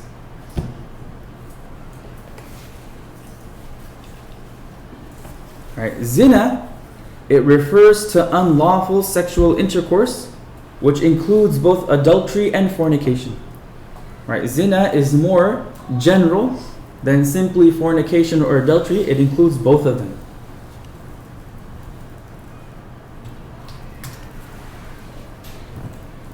Adultery is when a married individual has relations with someone other than their spouse, and fornication is when an unmarried individual has illicit relations. And within the framework of the Sharia, both are classified as zina. Right? Both adultery and fornication are classified as zina. And although they're both classified as zina, the punishment for both is different. If a person is found guilty of zina, right, if a person is found guilty of zina, if they are committing adultery, meaning they're thayyib, they were muhsan, they were married, and they had lawful relations, then that person's penalty, the punishment is being stoned to death. If a person commits fornication, meaning they're not married, and they're having unlawful intercourse outside of the bounds of marriage, then that person's punishment is what? 100 lashes. 100 lashes. As is mentioned in Surah An-Nur. Punishment for adultery, is that mentioned in the Quran as well? No. It comes from hadith. But there are so many hadith that reaches the level of at-tawatur. Sheikh, I was wondering, is there like a separate punishment for raping? For rape? Raping is a crime. There's punishment for it. It's not a had, but there's punishment. So for zina includes adultery and fornication, right? And then adultery is one who was married or is married. Right? Mm-hmm. And then fornication is someone who's not married. And then that, you see, adultery would be thayyib. No, sorry, it would be thayyib as zani, right? That would be Adultery. A thayyib zani is adultery basically. Okay. A married person who's committing a zina. Alright. I had a question about the previous one. Mhm. Previous slide.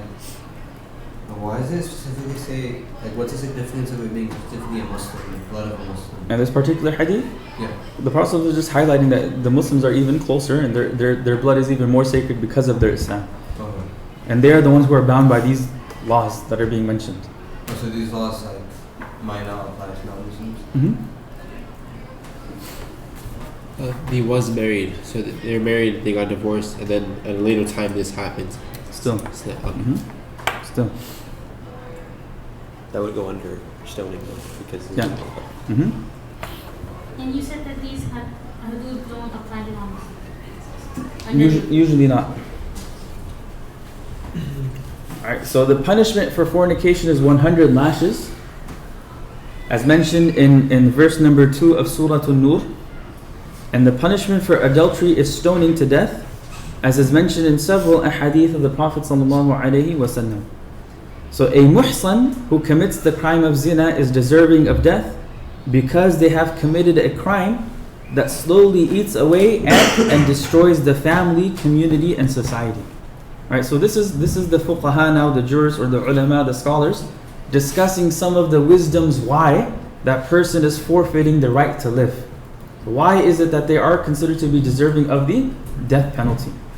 Because they have committed a crime that slowly eats away at and destroys the family, it destroys the community, and it destroys society. Right? Islam views zina as a very serious crime, an act of disobedience. It is something that destroys individuals and families. The person who commits zina destroys their own life, the life of their spouse, the life of the one who consented with him or her, and the life of their children. It leads to the breakdown of the family, which is the foundation of society. So because of the great harm that's caused by zina, it's considered to be a very serious, a very heinous crime. Now for us living in the modern era, it's hard for us to imagine zina being such a major crime because it's so prevalent. And it's seen as something that's absolutely normal. And it's a part of basically people's normal daily lives. So because of that, we are programmed and we are cultured to think that there's absolutely what? Nothing wrong with it. And because of that, when we find this punishment, even we as Muslims have this initial visceral reaction that, oh man, that sounds really harsh. It is harsh. And the reason why it's harsh is because zina is what? It's a serious crime. La taqrabu zina. Don't even come close to what? Zina. Allah says don't even get close to zina. Alright, so as mentioned above, the prescribed punishment, right, the had punishment for zina of a muhsan is stoning. And this punishment is established from a verse whose recitation has been abrogated, however its ruling is still valid. So in ulum al-Quran, you guys study the concept of an-nasakh, right, the concept of abrogation. And there's different types of abrogation that took place. And abrogation is basically when one law is repealed by a what? By another law. But when it comes to the Quran, there was different categories. And one of the categories is that the verse was abrogated, meaning it's no longer considered to be part of the Quran, but the ruling remains. So they say the punishment for stoning comes from a verse like that. that this verse used to be part of the Quran, later it was abrogated, but the ruling still remained intact. And this is narrated from a famous hadith of Umar radiallahu anhu. Right? In Sahih Muslim, Ibn Abbas radiallahu anhuma, he reports that Umar radiallahu anhu sat on the pulpit of the Messenger of Allah sallallahu alayhi wasallam. Right? Umar radiallahu anhu, he's sitting where? On the minbar of the Prophet sallallahu alayhi wasallam. And he said, verily Allah sent Muhammad sallallahu alayhi wasallam with the truth, and he sent the book down upon him. The verse of stoning was revealed with it. We recited it, memorized it, and understood it. The Prophet ﷺ awarded the punishment of stoning to death, and after him we did the same. And I am afraid that with the passage of time, people will forget it and say, we do not find the punishment of stoning in the book of Allah. And they will go astray by abandoning this duty prescribed by Allah. Stoning is the duty laid down in Allah's book for married men and women who commit adultery when proof is established. So this statement of Umar radiallahu anhu is very interesting and very unique, because what he said is exactly what's happening today. You have the uncle, but it is not in the Quran. And you tell him, Jazakallah.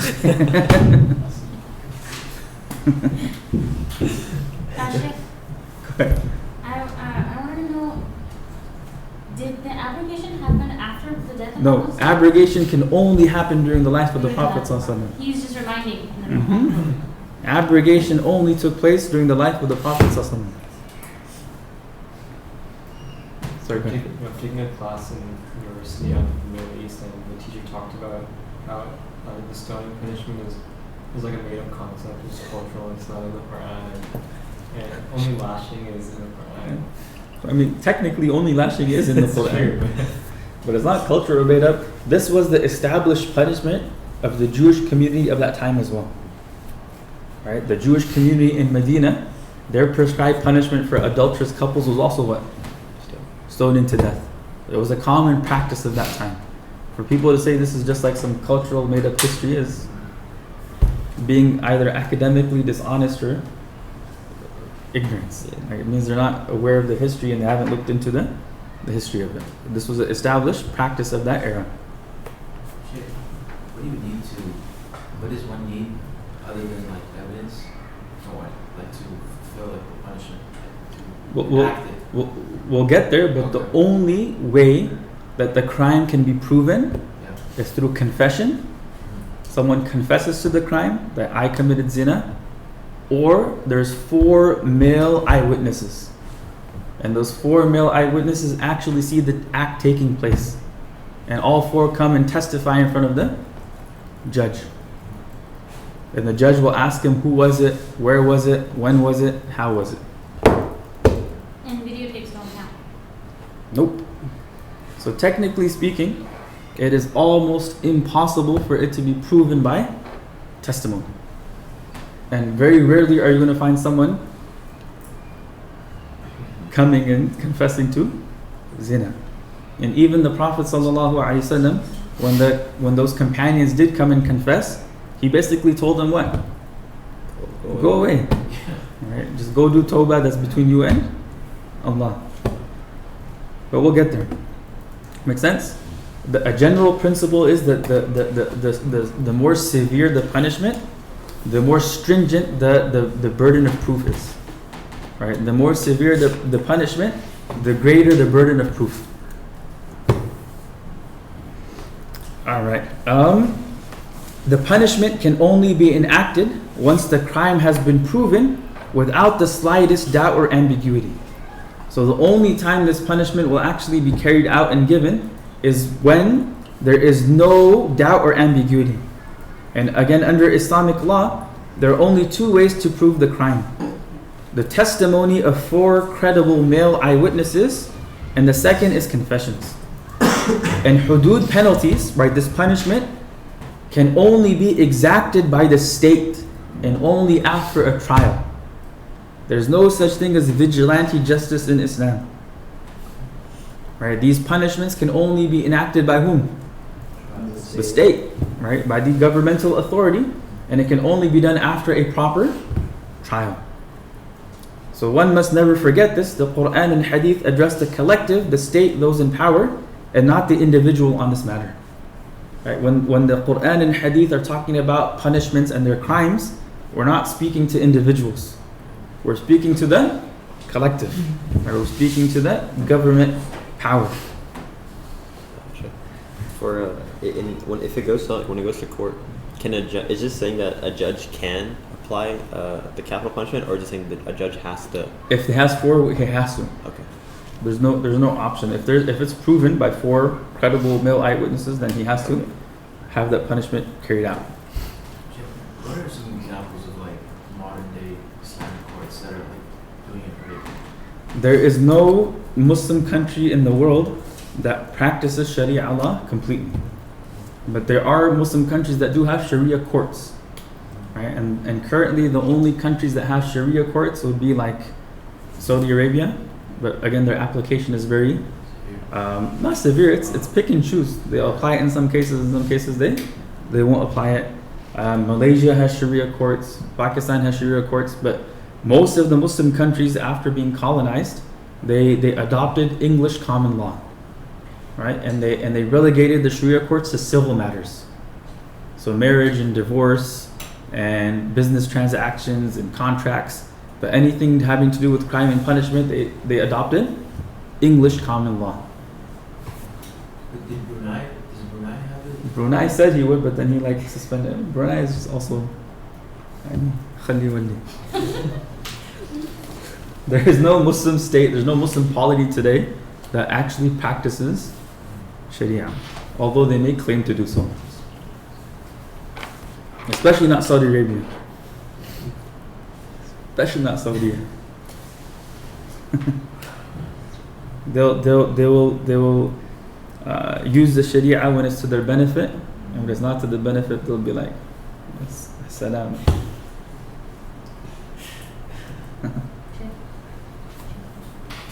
So, do we know why the ayah about stoning was abrogated?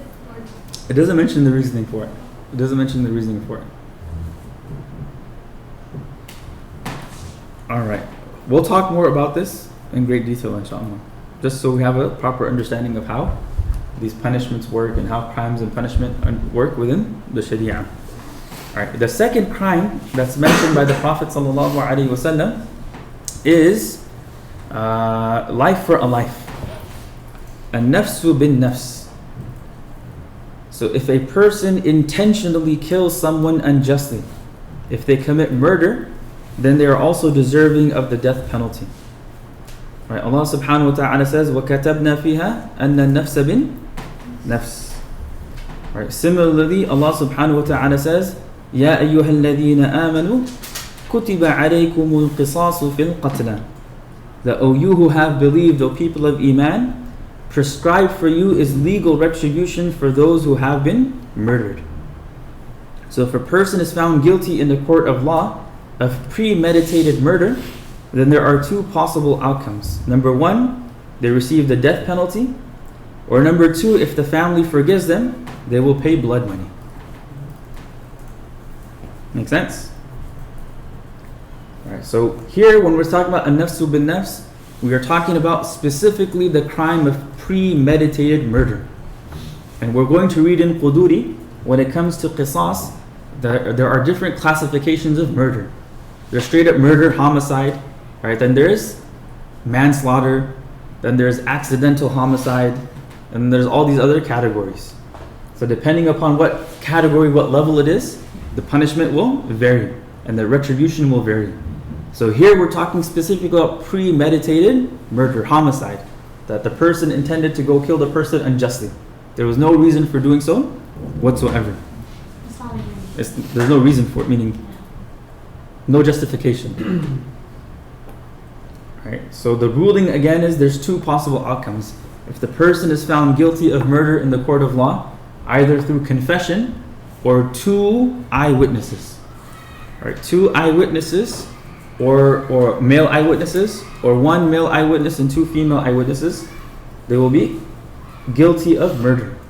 And the prescribed punishment is the death penalty. They'll be put to death. Or if the family of the victim the family of the victim, أولياء المقتول, if they choose to forgive the individual, they can do so, but that individual will then be liable to pay blood money. And blood money was about 100 camels. Can they reject the blood money or no? If they're willing to accept it, they accept it, and then the death penalty gets warded off. Can they reject the blood? Can No, say they have to take one of the two. Okay. Either you have the death penalty enacted, or you get blood money. And blood money is 100 camels. It's interesting. Zina has a harsher punishment than murder. Because when you murder someone, that the crime is limited to that individual and their immediate family. They've lost a loved one, maybe they've lost a dependent. But when you commit zina, you're causing a breakdown of the whole what? Whole society. Do you have an estimate for 100 camels now? So a camel nowadays is about $1,000. Oh God. Really? So you commit murder, you gotta pay $100,000. Or you can choose to be put to death. You choose. Oh my god, that's so funny. But you don't have to pay that 100,000 immediately. You have time. Installments. Did you say premeditated? Premeditated. That's like plan. Plans. I plan to kill. Like I actually made a plan to go and kill this person. Is it for evidence? It can only be like people, or like video footage or evidence. Only eyewitnesses. Within the court of Sharia, it's only eyewitnesses because the testimony has to be unambiguous and certain. Whereas the video can be doctored, altered. Does the eyewitness count if it's being looked at through a screen? Like you're seeing it live on a screen? Yeah. You have to see it with the physical eye. So he has to be present. Or she? I mean, that doesn't mean they're going to be free, scot-free. That means they won't get the prescribed punishment. Like if someone commits murder and is caught on video, but because there's no eyewitnesses, that doesn't mean they're free to go. Is that a different punishment? The judge will be like, okay, like, you know, you're guilty, but we can't give you the death penalty, but I can put you in jail for like 30 years. Makes sense? That's a common misunderstanding people have. Even for the crime of zina, for example, if 4 eyewitnesses weren't there, but the judge is like, you know what, I know you did something wrong. You can still do some sort of what? Some sort of punishment. Based on like the current evidence, based on Circumstantial evidence. Yeah, circumstantial. So if it was in that case, like for example, if it was caught on video, then would the person who like brought up that case still have the punishment? The person who brought it up Yeah. for zina? Mm-hmm. Yeah. Even if they're still.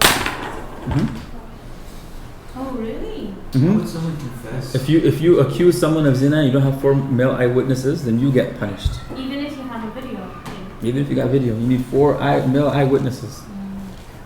Can that be replaced with 8 female witnesses? Only for hudud punishment, the witnesses can only be males. Okay. Hudud specifically. For other crimes, it's What one. is the difference between hudud and other crimes? Hudud are prescribed punishments set by Allah or the Prophet. In the Quran. Or it could be both. Or hadith, yeah, it's a prescribed set punishment determined by Allah. That's why it's called a had. And So there's why was it allowed in the homicide condition? You said that's 2 not a days. had. That's not a had punishment. Homicide, retribution, qisas is different than hudud. The hudud punishments are 5.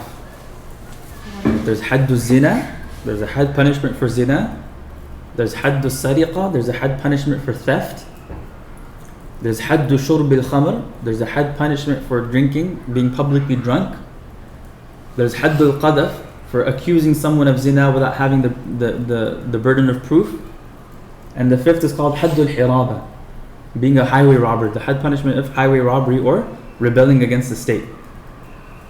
Those are the only 5 prescribed punishments in the Quran. Like these are the 5 prescribed, those are known as the hudud. Anything beyond the hudud is different. It's a different classification of crimes. So when it comes to qisas is either murder, right? Or it's physically harming someone, injuring someone, then the rules of qisas come into play. Qisas is retribution, right? Life for life, eye for an eye, tooth for a tooth. It's called qisas. So qisas can happen in nafs or fima duna nafs, meaning it could be life or it could be less than life, which is injuries. What about the 100 lashes? The 100 lashes is had punishment. It's haddu zina. Oh, right. You said highway robbery and you said one more thing. Rebellion. Rebellion against The state, the government. So that was the sixth one? No. Fifth, haddu al-hiraba. Was it the fifth or the sixth? Sixth. There's haddu zina, haddu sariqa, shurb al-khamar, qadaf, and haddu al-hiraba. The hiraba includes both highway robbery and rebellion. Mm-hmm. So Sheikh, in the first one, the zina, that's hudud. The Had. second one, murder, is Qisas. If the state is being like unjust, then does this still count? And Sheikh, for hudud, those are Allah subhanahu wa ta'ala Prescribed punishments. Prescribed rules. Mm-hmm. Prescribed. This is the set punishment. And the rules are also like this, nothing else. And then for qisas, it's also Allah. Qisas is also set, but it's not considered a had punishment. What's in consideration is one more given more weight, like someone's worse than this one, or what's the difference in like? Nothing. There's just a technical difference. Okay. It's just a technicality. Okay. What is the reason behind having no witnesses For the hudud, the argument that the fuqaha make is that at least in that society, the women would not be exposed to things like that. Right? They would not be exposed to those sort of crimes, and only men would oftentimes witness it. And because of that, the standard has been like male eyewitnesses. You mentioned so life for life, eye for eye, tooth for tooth. So that's something that's part of our religion. Mm-hmm. And Retribution. If I cause someone physical injury, then either I have to give them some compensation, or they can cause me the same injury. Could it be forgiven without Compensation. You gotta give some compensation, unless the person forgives you. Yeah. So like, you take my arm off or something. Like I can forgive you. You can forgive me. Or you So can it's literally eye for an eye. So if I damage somebody's eye, they on can- purpose. Okay. If you damage someone's eye on purpose, they can have your eye damaged on purpose. If it's accidental, then you give a compensation, monetary compensation, Sheikh, what about or you can forgive. وَلْيَعْفُوا وَلْيَصْفَحُوا.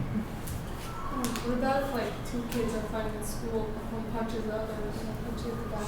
What do you say to them? You go ahead and punch her back. For kids, it doesn't apply. This is like actual criminal acts. Criminal acts of injury. Does it become? Do we have like? Do we treat people as minors if so they do commit something? As, Minor would be someone who's not baligh. Oh, okay. So it's Alright. The third crime mentioned in the hadith is التارك لدينه المفارق للجماعة, one who abandons his religion and separates from the community.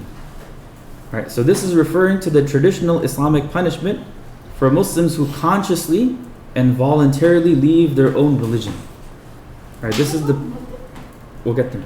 So this is the punishment for a Muslim who consciously and voluntarily leaves their own religion, which is known as ridda or irtidad in Arabic.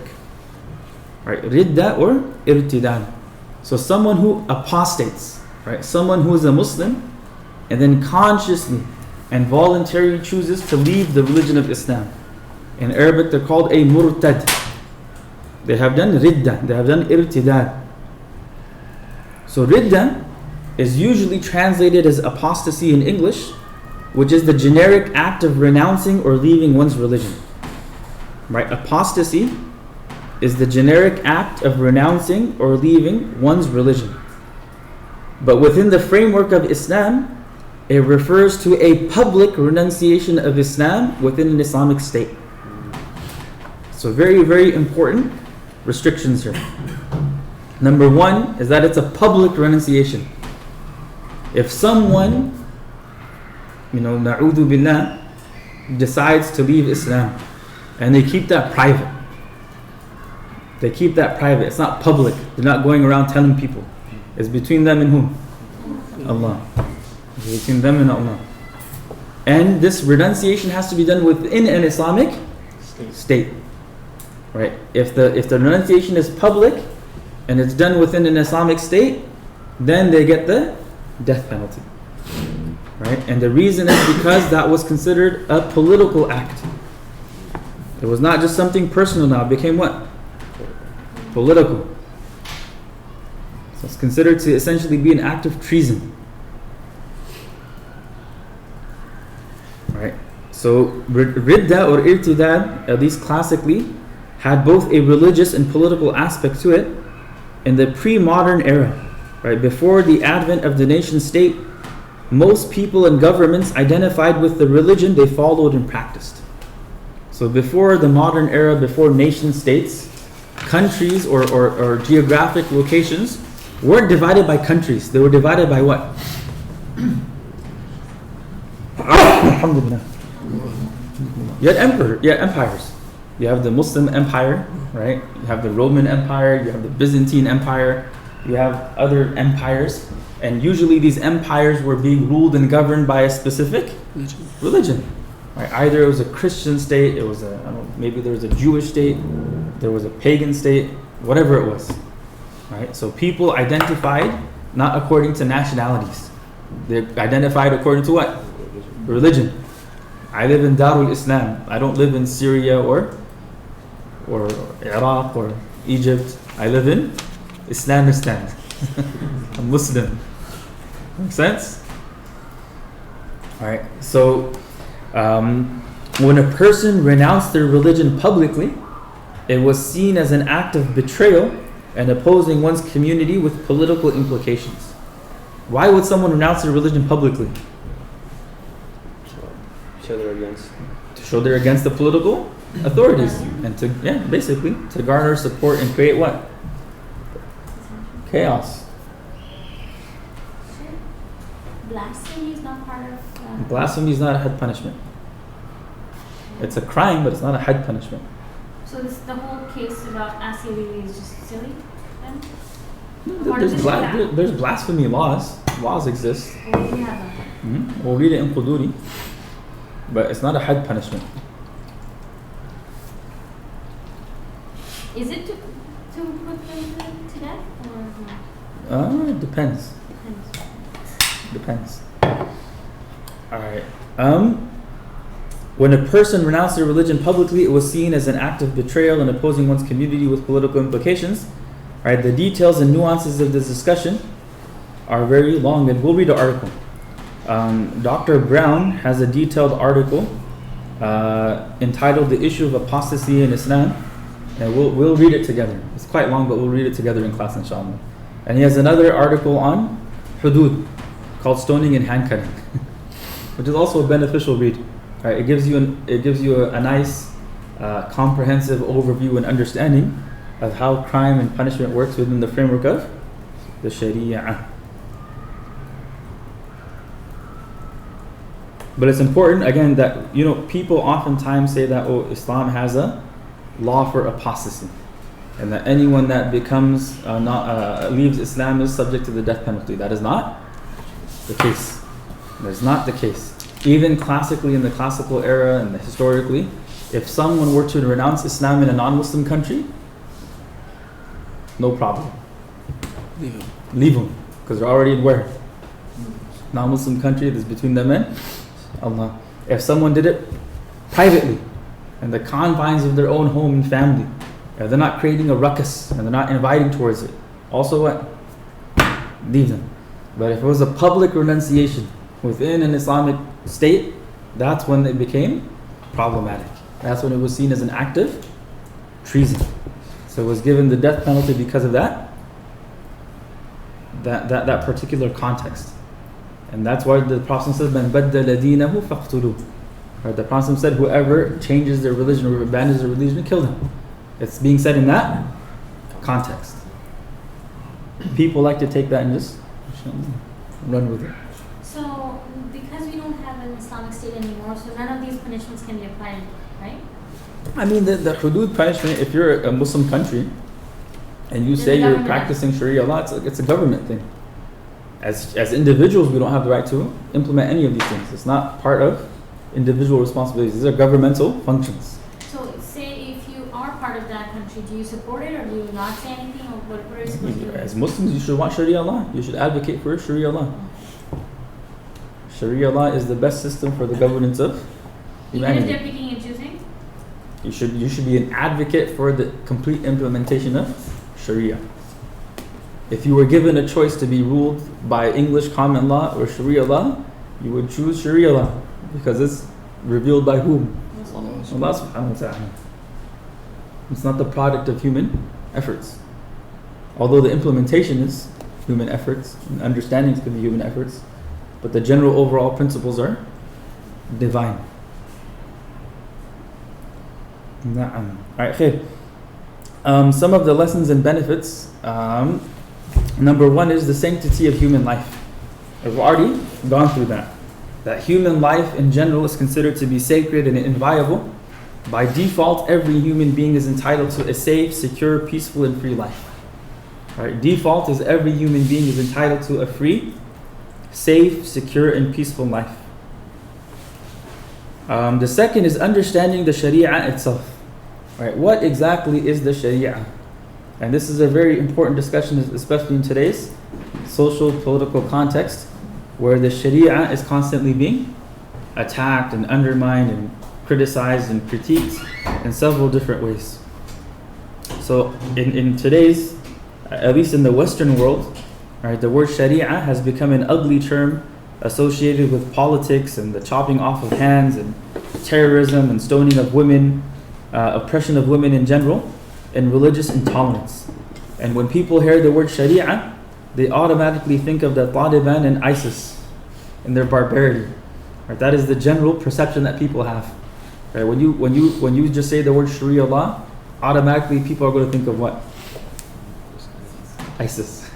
Or automatically people are going to think of the Taliban and all their, at least how it's portrayed in the media, being repressive and oppressive and backwards, etc. This is partially the result of how the mainstream media and popular culture portray the image of Islam. But the reality is that most Westerners, and it can even be argued that most Muslims, don't really know what the Sharia is. Right? Most Muslims, I would argue, don't even really know what the Sharia is. They actually probably fall into the mainstream narrative. But yeah, man, the Sharia is what? It's harsh and barbaric. Alright, so the word Sharia obviously is an Arabic word. It comes from the root letters Shin, Ra, and Ain. It comes from the Arabic root letters Sha, Ra, A. Shin, Ra, and Ain. And these root letters, they convey the meaning of coming to water to drink. Right? Shara'a linguistically or literally, it means coming to a place to drink water. And that is why Sharia linguistically is defined as a watering hole or a drinking place. Right? A place where a person or animal comes to drink water. Now technically, it is defined as what Allah has legislated for His servants from religion. Right? It is defined as what Allah subhanahu wa ta'ala has revealed and legislated for His servants from religion. So in easier words, the Sharia is God's revealed law that governs and regulates human life and activity. Right? The Sharia is God's revealed law that governs and regulates human life and activity. This is one of the most comprehensive definitions of Sharia. God's revealed law that governs and regulates human life and activity. Right? It is a code of life that believers have to follow in order to obtain guidance in this world and salvation in the next. Make sense? So this, if you look at this definition, it's actually very general. It's very general, it's very comprehensive. So oftentimes the word Sharia is translated as Islamic law. Right? Most translations and most people will translate Sharia as Islamic law. However, this translation is only partially correct. Right? This translation is under-inclusive because Sharia is much more comprehensive than simply Islamic law. Islamic law might be one aspect of the Sharia, but Sharia is everything that Allah revealed to govern and regulate human life. So that would include what? Aqidah. It includes aqidah, right? Aqa'id and creed and beliefs, that's included within it. Right? It includes ritual acts of worship, everything related to tahara and salah and zakah, sawm and hajj. It's all part of the what? Sharia. It includes morals and ethics, and it also includes law. So that is why a better understanding would be that the Sharia is a complete code of life based on revealed scripture from Allah, which is meant to regulate and guide human behavior. Right? It is a complete code of life, beliefs, devotional practices, law, ethics, morality. And all of this is based off of what? Revealed scripture. And it is, what is it meant to do? Govern and regulate human life. So while the common translation Islamic law is not entirely wrong, it is under-inclusive. Right? Islamic law is a portion of the Sharia, not all of it.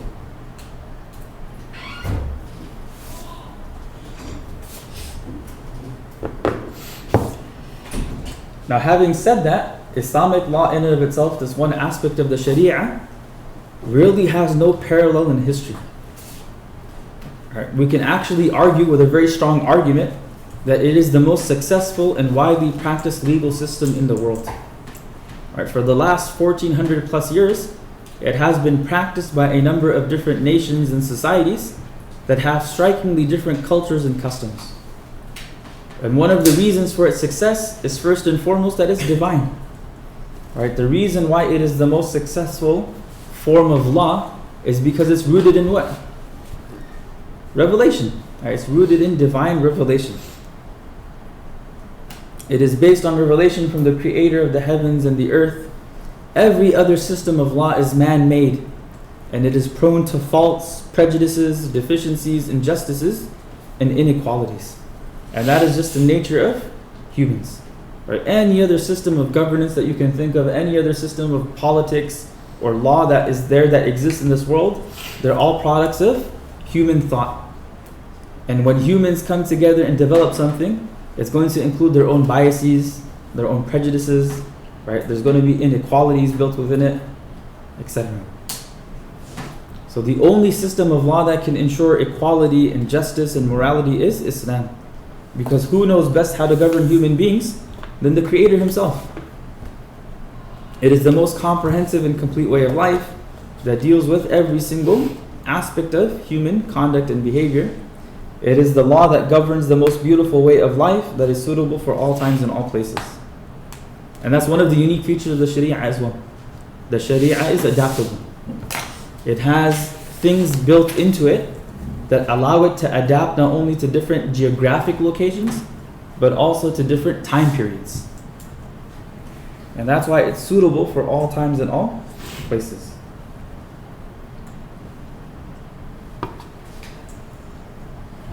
Alright, then we come into criminal law. Right, the aspect of criminal law within the Sharia. So the current mainstream narrative surrounding the Sharia has created a false equivalency within the minds of most people. Right, there's a false equivalency, and that false equivalency is Sharia equals harsh punishments. When you hear the word Sharia, again you think of what? Stoning. Sharia, hand cutting. Sharia, lashes. Make sense? Right, this is a false equivalency. Right? Perhaps to the surprise of many, this false equivalency even exists in the Muslim world, especially amongst the most or the more secular Muslims and the more, like, I would say, upper middle class and upper class Muslims. Even in Pakistan, when you go there, they have a very negative attitude towards what? Sharia. If you go to Egypt and you speak to the upper class, they have a even more negative attitude towards Sharia. They have like a distaste, they have a dislike for anything Islamic. Alright, and as we just discussed, the Sharia is not simply a set of laws or a legal code. It is very comprehensive, and law is one aspect of the Sharia. Right? Law is just one aspect, and hudud, punishment specifically, make up a very small portion of it. So within Islamic law, right? Within Islamic law, obviously you have civil law, you have criminal law, you have family law, you have all these different branches. So criminal law is only one small portion of what? The Sharia. And the hudud punishments are even a smaller portion of that. If we were to do a survey of all the topics covered within a typical Islamic law manual, a book of fiqh, we would find that less than 2% would be dedicated to crimes and their punishments. So just look at Quduri, mashallah. We have this fat book of how many pages? Bismillah.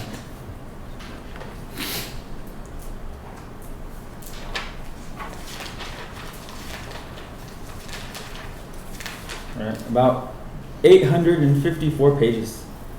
And that 854 pages is actually, it's a lot less because most of our book is commentaries. It's footnotes. But if you're to do an analysis of this, right, the beginning fourth deals with ibadat. You have tahara, salah, zakah, sawm, and hajj.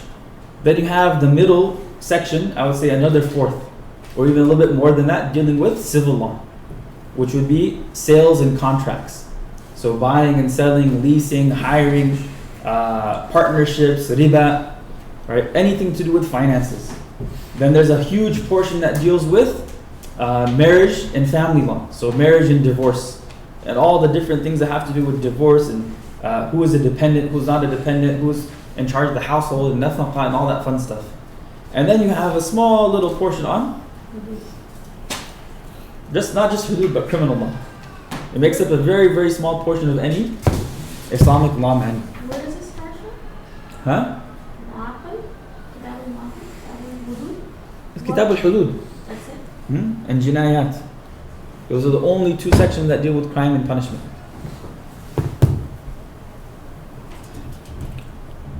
Alright.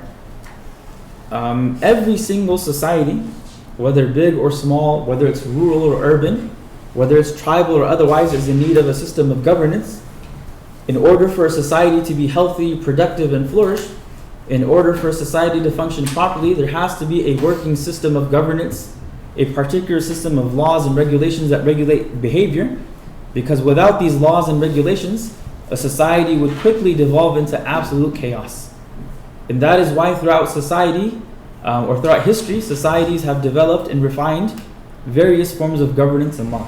We kind of discussed this before. We discussed this a little bit before.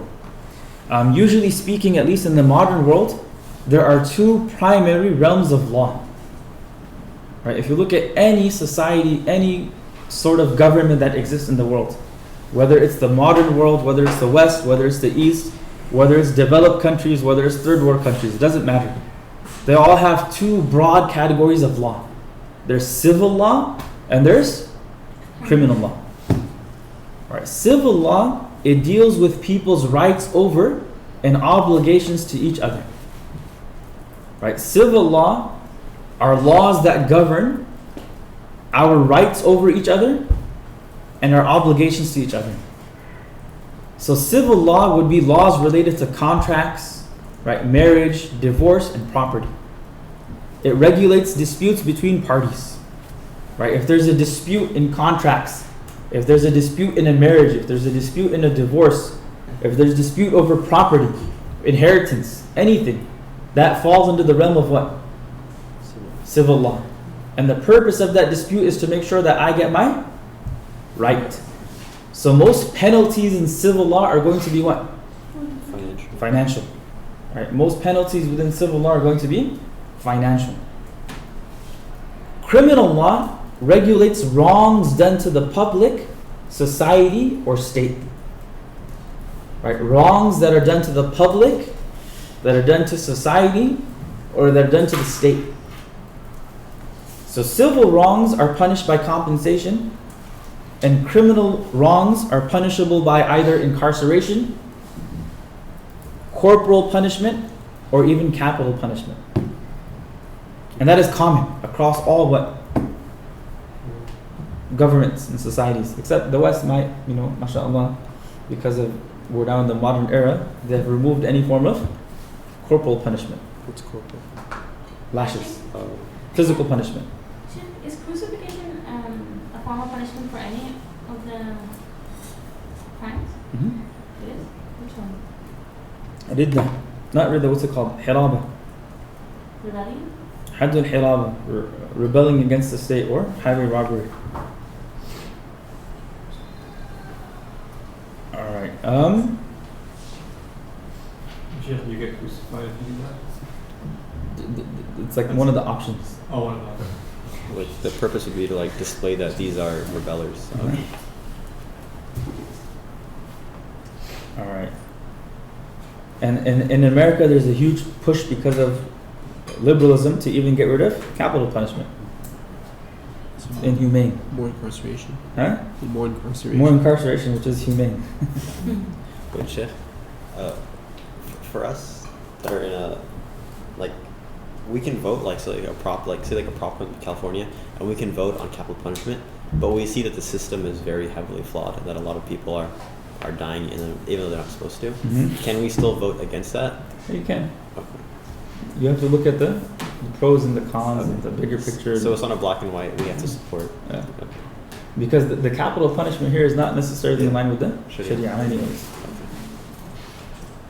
Go ahead. So for Ridda, could there be a time period that could be used to try to convince the person to stop? Yeah, so that's actually the rule. So we'll read it. There's a whole chapter on it in Quduri, where if a person declares themselves publicly to be a non-Muslim, then they're supposed to be detained by the state. And the state is supposed to actually send people to them to do what? Convince them to come back to Islam. So if a man does it, or if a man publicly in an Islamic state declares that I'm no longer Muslim, he'll be imprisoned, and they'll try to first remove any of his doubts or misgivings, try to bring him back to Islam. If he doesn't, then okay. Assalamu alaikum. We'll see you in the hereafter. Why would anybody want to stay and be killed? Mm-hmm. And then if it's a female, then the female does not get the death penalty period. Right? She will be imprisoned, and she will be, her doubts, they'll try to remove her doubts, they'll try to convince her, and if she becomes Muslim, mashallah, she's let go, and if she doesn't, then she remains in jail until she becomes Muslim. Did you say that she had that? Huh? Do we know why that? Because they say that the woman's act would not be, at least in that society, will not be as strong as a political act as the males. The male will be trying to do what? I'm riling you up, and I'm trying to get people to follow me, and we're gonna rebel. So, but we can take the shahada at face value too, right? Yeah. Even if we know they don't mean Exactly. How do you spell Ridda? را دال تاء مربوطة ردة. What was the prison system like? Prisons were not extensive, right? Prisons were only like holding cells. They were not long sentences, because most Islamic law or most punishments were very either compensation based because of civil cases, and in criminal cases it wasn't meant to be just punitive. It was reformative, right? You get a punishment, move on with life. That could be embarrassing if a person got lashed in public. It's like an embarrassment. They got punished. They felt some physical pain, and the expectation is that you've learned your lesson. You can now do what? Move on in life. Whereas nowadays you get 3 strikes and you're in jail for life. Right? You have people that were selling like 5 grams of weed in the past, and they're locked up for like 30 years. And now weed is legal. Oh my God! Yeah, what do we do with those people then? Huh? Did they get out now? I don't know. I think there's like a push for it. Well, they have like drugs or like any type of prohibition, Yeah, so buying and selling drugs is haram. So the state would come up with like a penal code. And they'll say that if someone's caught selling drugs or using drugs, this would be their punishment. So that punishment could be lashes, it could be corporal punishment, it could be a prison sentence, it could be a fine. It's up to the discretion of the state. So basically anything that's not had, anything that's not qisas, is all discretionary. What's had and qisas again? So had is a prescribed punishment from Allah, and there's only 5 of those. And qisas is retribution. Physical injuries. Anything else is classified as ta'zir. Ta'zir means it's discretionary. It's up to the discretion of whom? The judge.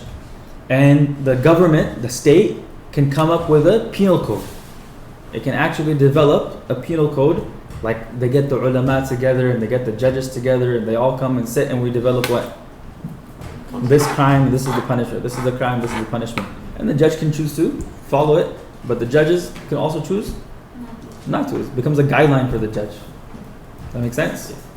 What is the longest period of incarceration that we have in Islam? Nothing. It's up to the judge's discretion. If he wants, he can put someone in jail for life, but that normally wasn't done.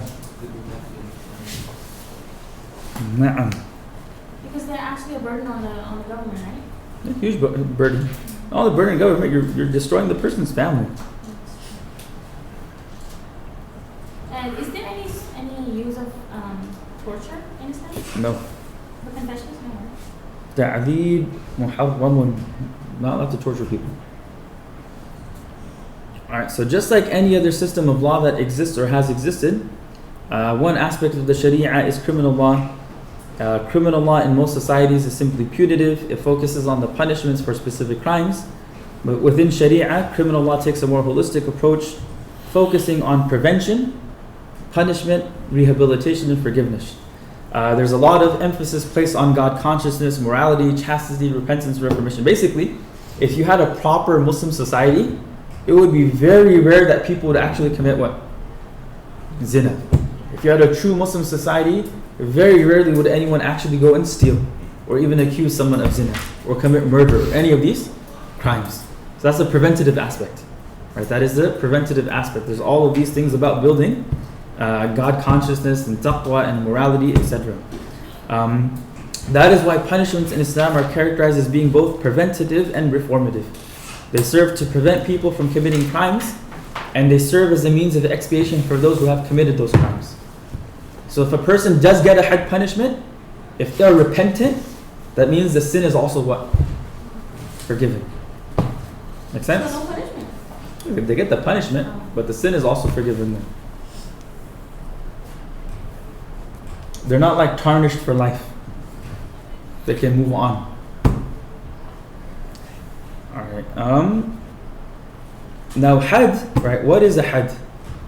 So hudud punishments are a specific set of laws found in the Quran and Sunnah that determine the punishment for very specific crimes.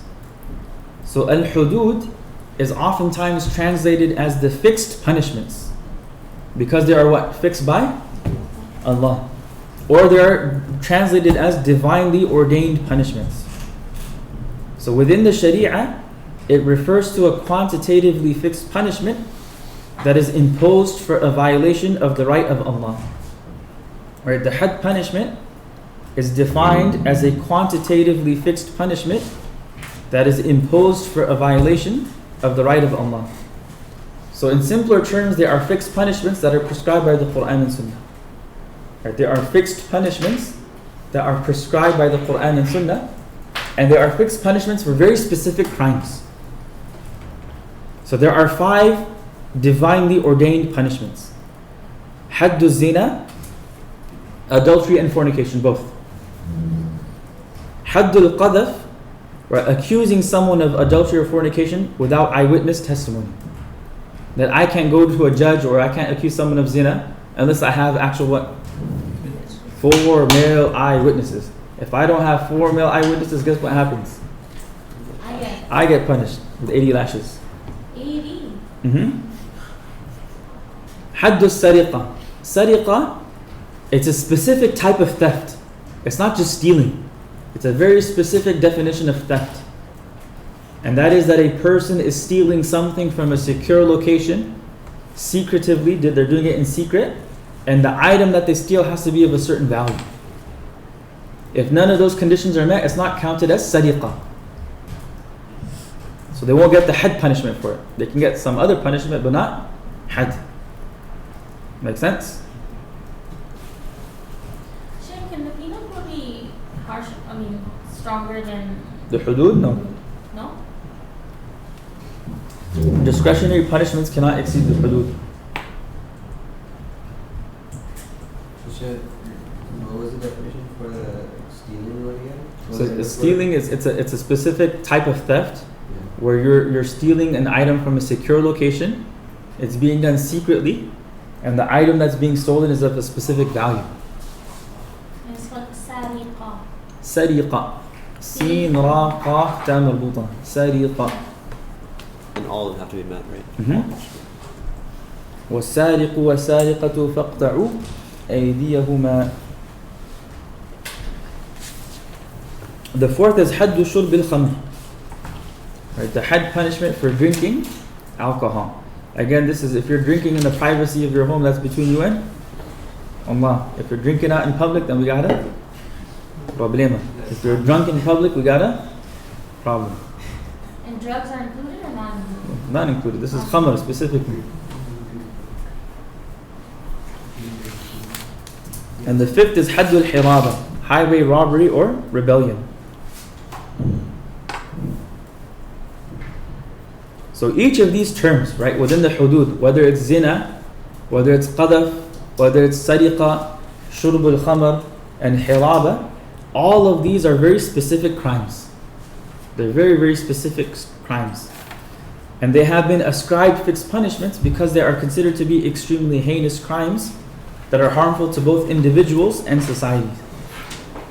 And each of their crimes and their punishments and how they are applied have detailed legal rulings and very specific procedures that are elaborated in works of fiqh, which we will read inshallah when we get to them next year in Quduri. But each of these have very, very detailed and specific rules and regulations and procedures, etc. Make sense? The first one zina, or was it just adultery? Which one? The first hudud, was that zina or Zina. was that adultery? Both. Adultery and fornication. They're both classified as zina. Would getting mugged be considered highway robbery? Like a modern day example? Would it be? No.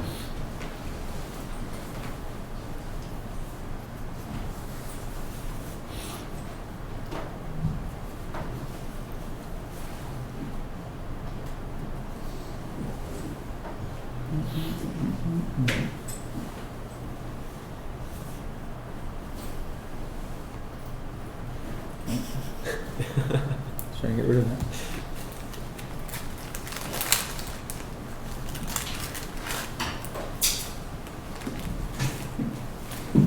There we go. All right. So we are done with 14 hadith, mashallah. Memorize? Yeah. More you memorize, the better. Are we going to have a test on memorization? That'd be fun. Perhaps.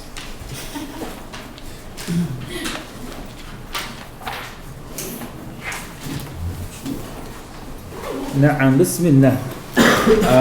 قد وصلنا إلى باب التيمم. We have reached all the way to the chapter on التيمم. التيمم هذا لفظ مصدر. هذا اللفظ مصدر وهو مصدر من الفعل تيمم الماضي تيمم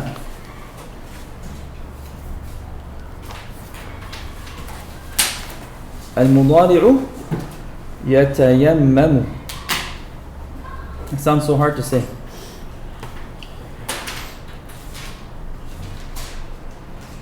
تيمم يتيمم. The أمر تيمم.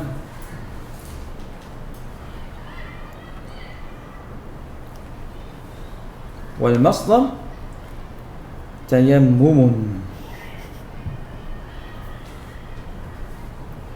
What verb form is it?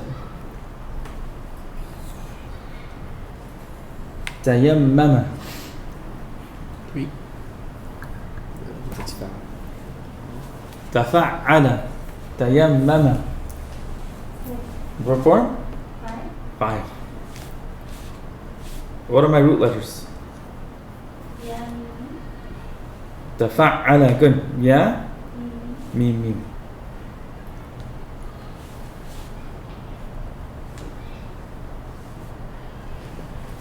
Linguistically, معناه القصد. لغة, the word tayammum means القصد. What does قصد mean? Intend. To intend. So many words mean question. Mhm. Actually, means question. There was one more we did. A lot of words in the Arabic language convey the meaning of قصد. اصطلاحا, technically it is defined as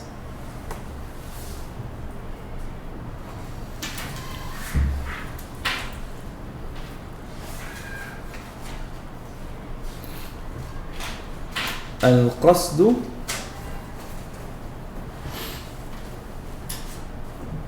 إلى الصعيد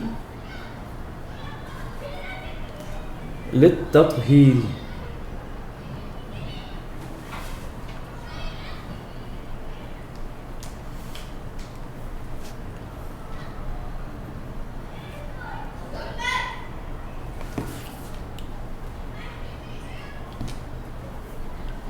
Linguistically, it's defined as qasd, intention or intending, and technically, it is defined as intending to use pure dirt for the sake of purification. Right? Intending to use pure dirt for the sake of what? For the sake of purification. So what is this word? Ila? After ila? Sa'idi. Sad, Ain, Ya, Dad. Sa'id. Pure dirt. للتطهير, for the sake of purification. Alright, so basically, so far Imam Al-Quduri rahimahullah, he has discussed al-tahara min al-ahdath. We discussed how to purify ourselves from ritual impurities. Whether it's minor ritual impurity or major ritual impurity, which is what? Wudu and ghusl. Now he's saying that a replacement for wudu and ghusl is tayammum. If a person does not have access to water, or if a person is unable to use water, then the Sharia has granted him the concession of doing tayammum. And tayammum is a badal, it is a replacement, it is a substitute for wudu and ghusl. Right? And this is something that has been legislated. Right? Its legislation comes from the Quran, it comes from the Hadith. Allah subhanahu wa ta'ala in the Quran explicitly mentions that فَإِن لَمْ تَجِدُوا مَاءً فَتَيَمَّمُوا صَعِيدًا طَيِّبًا فَامْسَحُوا بِوُجُوهِكُمْ وَأَيْدِيكُمْ. That if you don't find water, then do what? Tayammum. Right? And this was revealed in a particular context. There's several ahadith where the Prophet ﷺ explained and taught his companions how to perform at-tayammum. So Imam Quduri is bringing this here now to say that, look, we've discussed purifying yourselves ritually from minor and major ritual impurity, and you do wudu or ghusl, and the primary tool for that is water.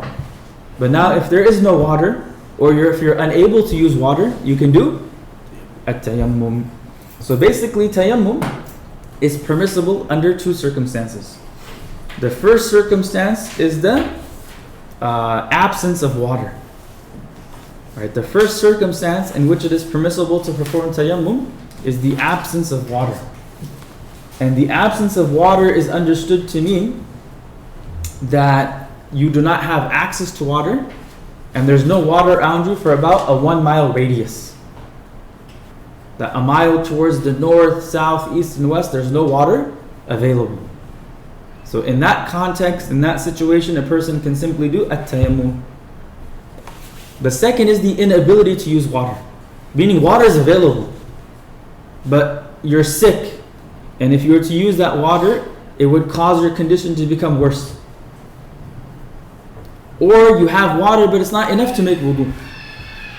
Or you have water but that's your drinking water, and if you drink it, if you make it to make wudu, you're going to go thirsty. Right? Or, mashallah, you're, I don't know, you're traveling somewhere and there's like a well, but there's like a lion standing in front of that well. Or something dead is in there, right? Whatever. The water might be there, but you can't use it. So in these two situations, in these two contexts, it is permissible to make tayammum. What if the water, like say the well, like it was najis, like there's something, should you still use that water or just go to tayammum? Tayammum, because the water is najis then. Okay. Unless the water is purified. Okay. Alright. The first one was there has to be water, or the Absence of water. absence of water. 1 mile radius. Yeah, meaning within a 1 mile radius, there's no water available. Oh, okay. And the second, Purifying water. Purifying water. water that you can use for wudu. Water that you can use for wudu or ghusl is not available. Or the other situation is that it's available but you can't use it for some reason or another. So that's basically what he's going to explain in these first few lines. Alright, that is what Imam al-Quduri rahimahullah is going to explain to us in these first few lines. So Bismillah naqra wa nutarjim inshallah. Go ahead and start, ya Muna. Ibda'i. بسم الله والحمد لله والصلاة والسلام على رسول الله. قال المؤلف رحمه الله: باب التيمم.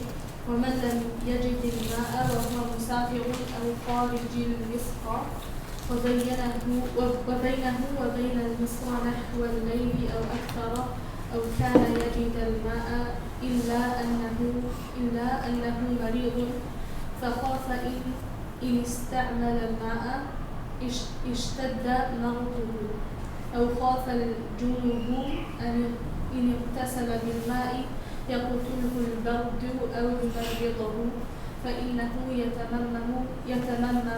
يتيمم للصعيد. Good. So Imam Quduri basically said what we just discussed in very complicated words. Alright, he says, وَمَنْ لَمْ يَجِدِ الْمَاءَ, and whoever does not find water. So the first context, the first scenario that Imam Quduri is discussing is what we call عَادِمُ الْمَاء, a person that does not have access to water, meaning the absence of what? Water. وَمَنْ لَمْ يَجِدِ الْمَاءَ, so whoever does not find water, وَهُوَ مُسَافِرٌ, and he's doing what? He's traveling. أَوْ خَارِجَ الْمِصْرِ, or he's outside of the what? He's outside of the city. Not Egypt, the city.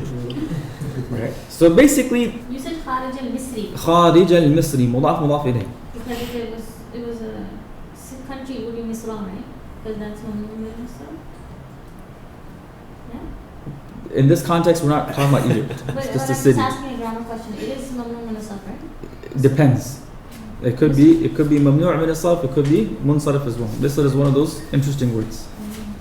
Right? وهو مسافر أو خارج المصر. Make sense? Right?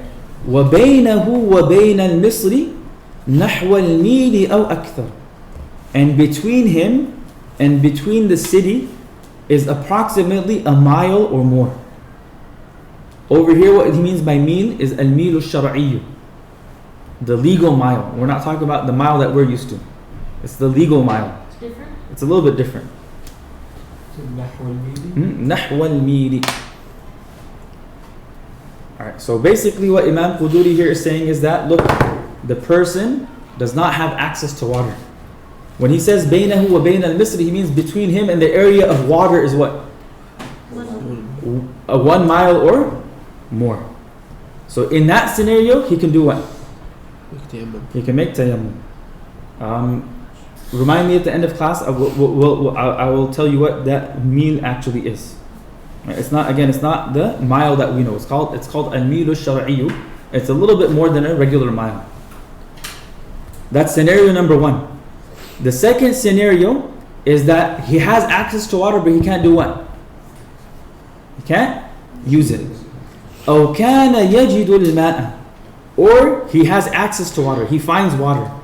إلا أنه مريض, except he's sick. فخاف, so he fears. إن استعمل الماء اشتد مرضه. He fears that if he uses the water, his sickness will become more severe. أو خاف الجنوب, or a person in a state of major ritual impurity, in a state of janaba, fears إن اغتسل بالماء, if he bathes with the water, يقتله البرد, the cold will do what? Kill him. أو يمرضه, will make him sick. فإنه يتيمم بالصعيد, then this person, yani in both of these scenarios, can perform tayammum with pure dirt, with sa'id. So here أو كان يجد الماء ماء مفعول به. and يمرضه. We'll go through the vocab. Go back to the beginning. Right. Yajid, the verb yajid, what state is it in? Is it marfu'? Is it mansub? Is it majzoom? Why? It's majzoom. Why is it majzoom? Because of lam. But when we read it, we put a kasra on the dal. Why? Iltiqa'u sakinain. When two sukoons come together, you put a kasra on the last letter to connect it. Right? وَمَنْ لَمْ يَجِدِ الْمَاءَ. Why is the word ma'a mansub? مفعول به. وهو مسافر, and he is a what? He's a traveler. أو خارج المصري, or he's outside of the city. Right? Do we need the defaults for wajah then? Or we know them? We're okay. We know it, right? Yeah. Alright. Do we know the defaults for musafir? Yes. Alright. وَبَيْنَهُ وَبَيْنَ الْمِصْرِ, and between him and between the city, meaning the place of water, نحو الميل, is approximately 1 legal mile, أو أكثر, or more. أو كان يجد الماء مفعول به إلا أنه مريض فخاف, so he fears. خاف. What are my defaults? خاف, يخاف, والأمر خف, والمصدر خوف. The verb form? 1, and my root letters? Kha, waw, and fa. To be scared, to be afraid.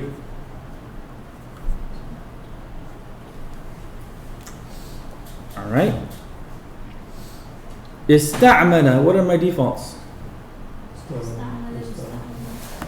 استعمل, the مضارع yes, تعميل, والأمر استعمل, والمصدر استعمال. Verb form? 10. And the root letters? عين, ميم, and لام. Right. فخاف إن استعمل الماء. Why is ماء منصوب? مفعول به. اشتد. Give me the defaults. Good. اشتد, يشتد,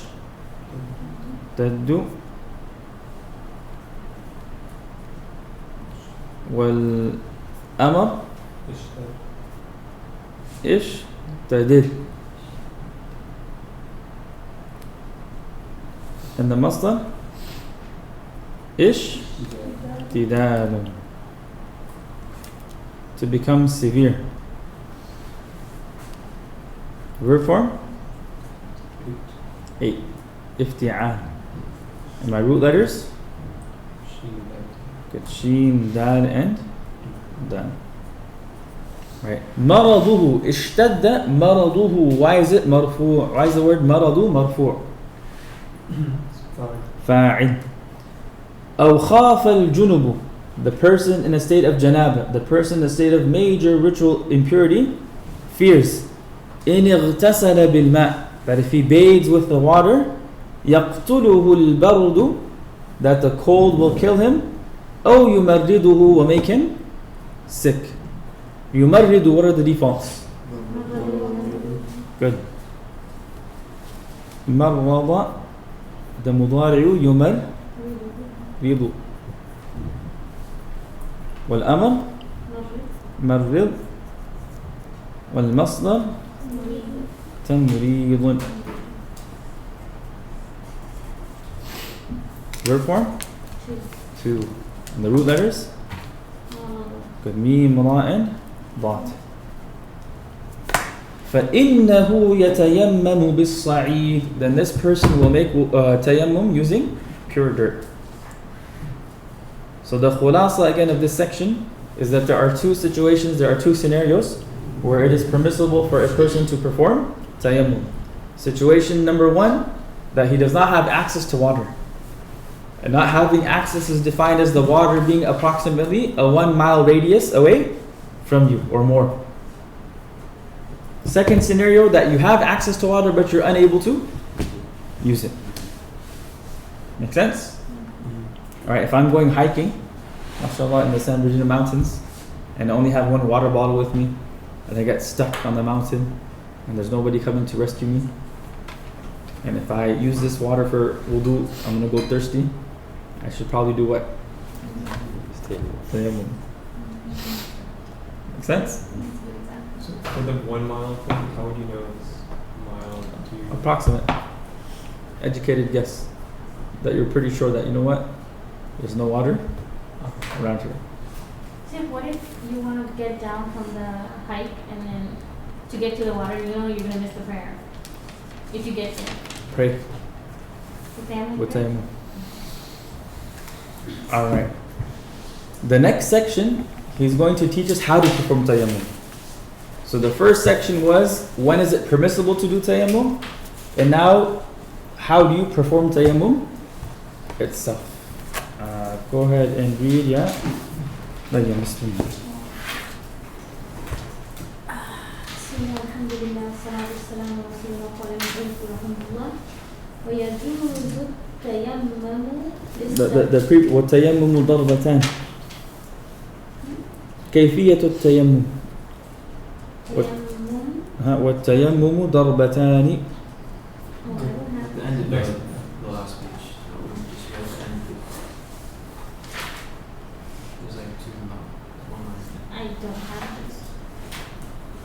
Yeah, no, I don't have it. Your book might have it, the sequence flipped. Oh, ضربتان? Mm-hmm. Okay. وتيمم ضربتان يمسح أحدهما بإحداهما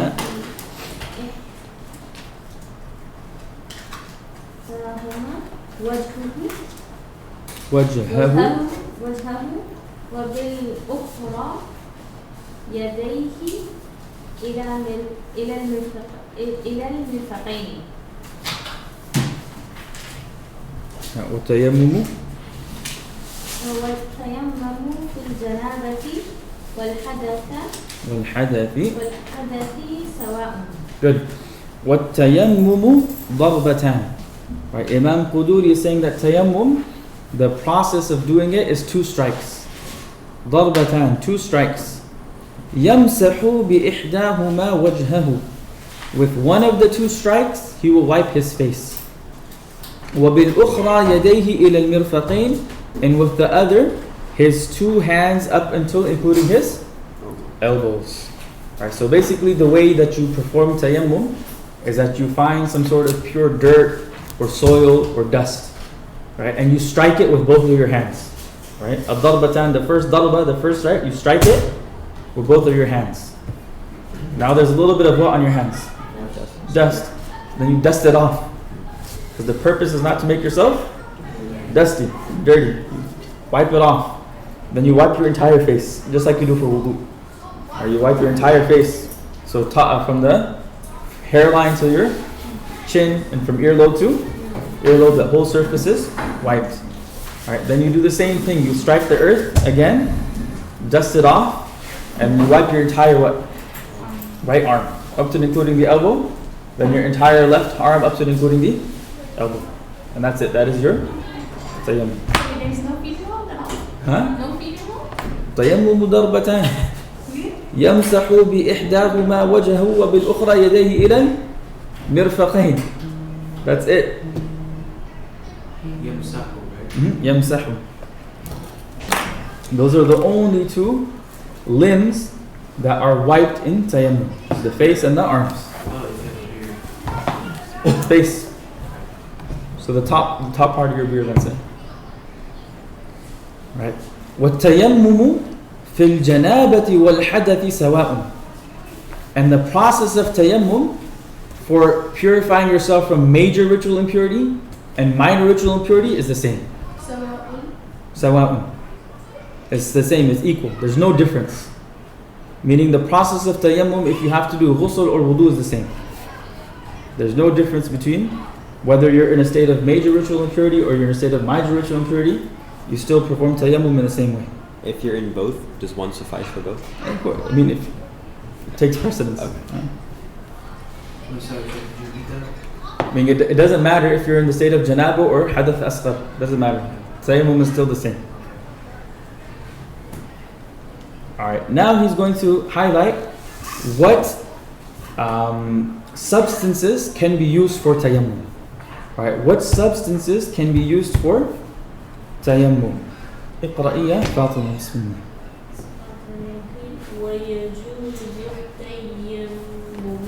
تيمم ويجوز التيمم عند أبي حنيفة ومحمد رحمه الله بكل ما كان من جنس الأرض كالتراب والرمل والحجرة والجص والنورة والكحل والزرنيخ. وقال أبو يوسف رحمه الله لا يجوز إلا بالتراب والرمل خاصة. Good. Alright. ويجوز التيمم عند أبي حنيفة ومحمد رحمهم الله بكل ما كان من جنس الأرض. According to Abi Hanifa and Muhammad, right? When both of them are mentioned together, we call them الطرفان. الطرفان. الطرفان means Imam Abu Hanifa and Imam Muhammad. The two ends. Why are they called the two ends? Because in between them is Abu Yusuf. And what does that mean? Is that Abu Yusuf was the student of Imam Abu Hanifa, and he was also the teacher of Imam Muhammad. الطرفان. الطرفان. Oh, but like the Allah is Muhammadin, because of عند. Alright, so according to Imam Abu Hanifa and Imam Muhammad rahimahumullah, tayammum is permissible بكل ما كان من جنس الأرض, with every substance that comes from the genus of the earth. With every substance that comes from the genus of the what? Of the earth. Basically anything that comes from the earth, but with two conditions. It's not, I don't know how to say the word. Basically when you burn it, it doesn't melt. It's not malleable. Like it's not a metal. Right? And when you burn it, it doesn't turn into ash. So it's not like plant life, vegetation. So everything that comes from the earth, except for metals and plant life, can be used for tayammum, according to Imam Abu Hanifa and Imam Muhammad rahimahumullah. Then he gives examples. Kat turab, like? What's turab? Dirt. Turab is soil. Ar-ramal, sand. Wal-hajar, rock, stones. Wal-jassi, gypsum. It's a type of stone. والنورة limestone. This one I have no one. Is that They're both correct. والكحل كحل antimony.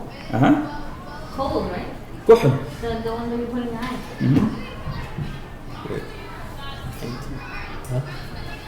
Antimony. ANTIMONY. والزرنيخ arsenic. What? Arsenic. Probably wouldn't be. It's a type of stone as well. Not like arsenic, like the actual like acid or whatever. The stone. Can you say that word again? Which one? The last one's up. زرنيخ بكسر الزاي. الزرنيخي.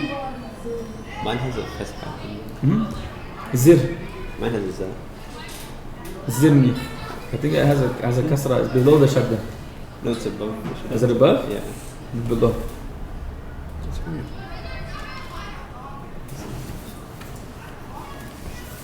واضح? That is the position of Imam Abu Hanifa and Imam Muhammad. And that is the fatwa. The muftah bihi in the ahnaf is anything that comes from the earth, as long as it's not malleable and does not turn to ash when burned, you can use it for at-tayammum. So it doesn't like have to be dry? It doesn't have to be dry either. What did you say about that? It doesn't have to be dry. It doesn't have to be dry. So mud? You can use mud. You can use mud. Jinsid up is referring to the malleable metals. No, jinsul ard, anything that comes from the earth. Anything that comes from the earth, except for plant life and metals. That's suggested, or like that's from the footnotes. Yeah, it's in the book. That's what they mean by jinsul ard. Alright. وقال أبو يوسف إمام أبو يوسف رحمه الله says لا يجوز إلا بالتراب والرمل خاصة. Imam Abu Yusuf said no, you can only do tayammum with turab, with soil or sand. خاصة, specifically.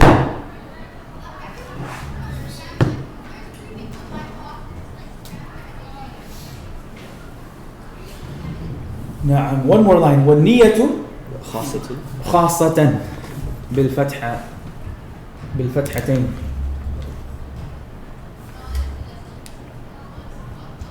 والنية فرض في التيمم ومستحبة في الوضوء.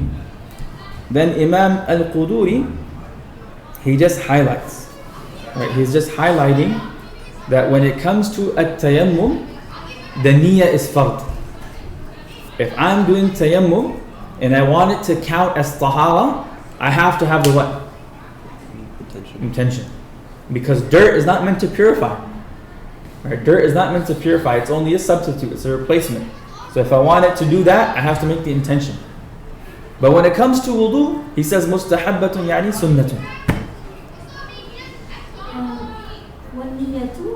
والنية that is مرفوع لأنه مبتدأ. فرض خبر. والمبتدأ والخبر مرفوع دائما. والنية فرض في التيمم ومستحبة في الوضوء.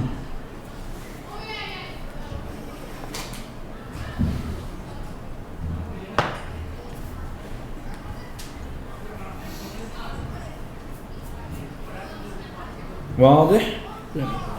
نعم. نقف هنا. صلى الله على نبينا مولانا محمد. النحو الميل ها. الميل الشرعي. Permissible. جاز يجوز to be permissible.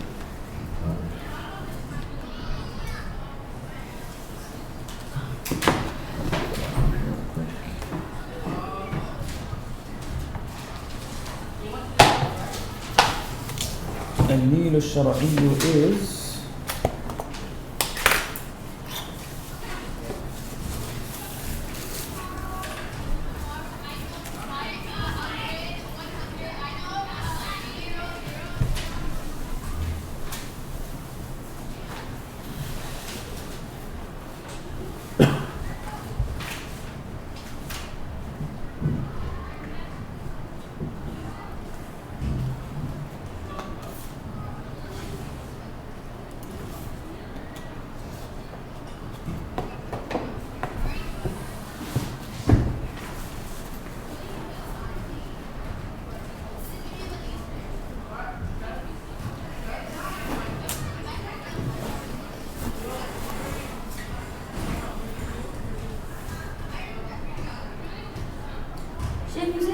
ويمسح بإحداهما.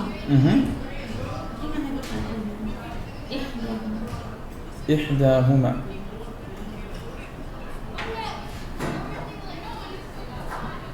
إحداهما. So there's an alif after that? Yeah. You don't have the alif? No.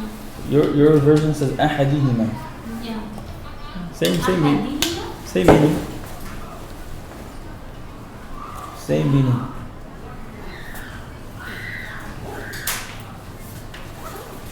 Alright, so the الميل الشرعي is 1.16 miles. Oh, it's a small difference. 1.16 miles, this is roughly a half-hour walk.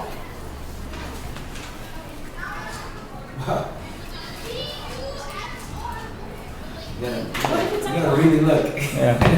Yeah, but what if it's a climb? Would it be the same distance? Same distance. Climbing, you said? Half-hour walk. So would it translate to half of a climb? The distance would be different then. Because you're climbing your shoulder. What about a swim? So it's gonna be more, right? More climbing. Half hour. Half hour. Can you use snow, Chef? Can you use snow? Yeah.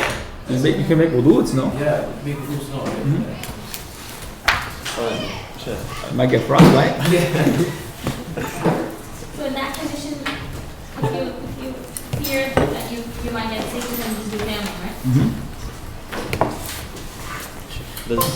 Does mat that's tahir, does that take precedence over tayammum? What do you mean? Like Oh no, you still do, if only tahir is there, you still do tayammum. Okay. It has to be mutahhir for wudu. Okay. This is I emulated a test, but I also have a. It's easier to have. Yeah. Okay.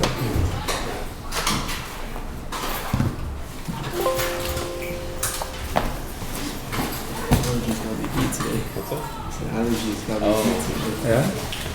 You have severe allergies? Severe? This year, no, it is. Eyes, throat, nose, everywhere.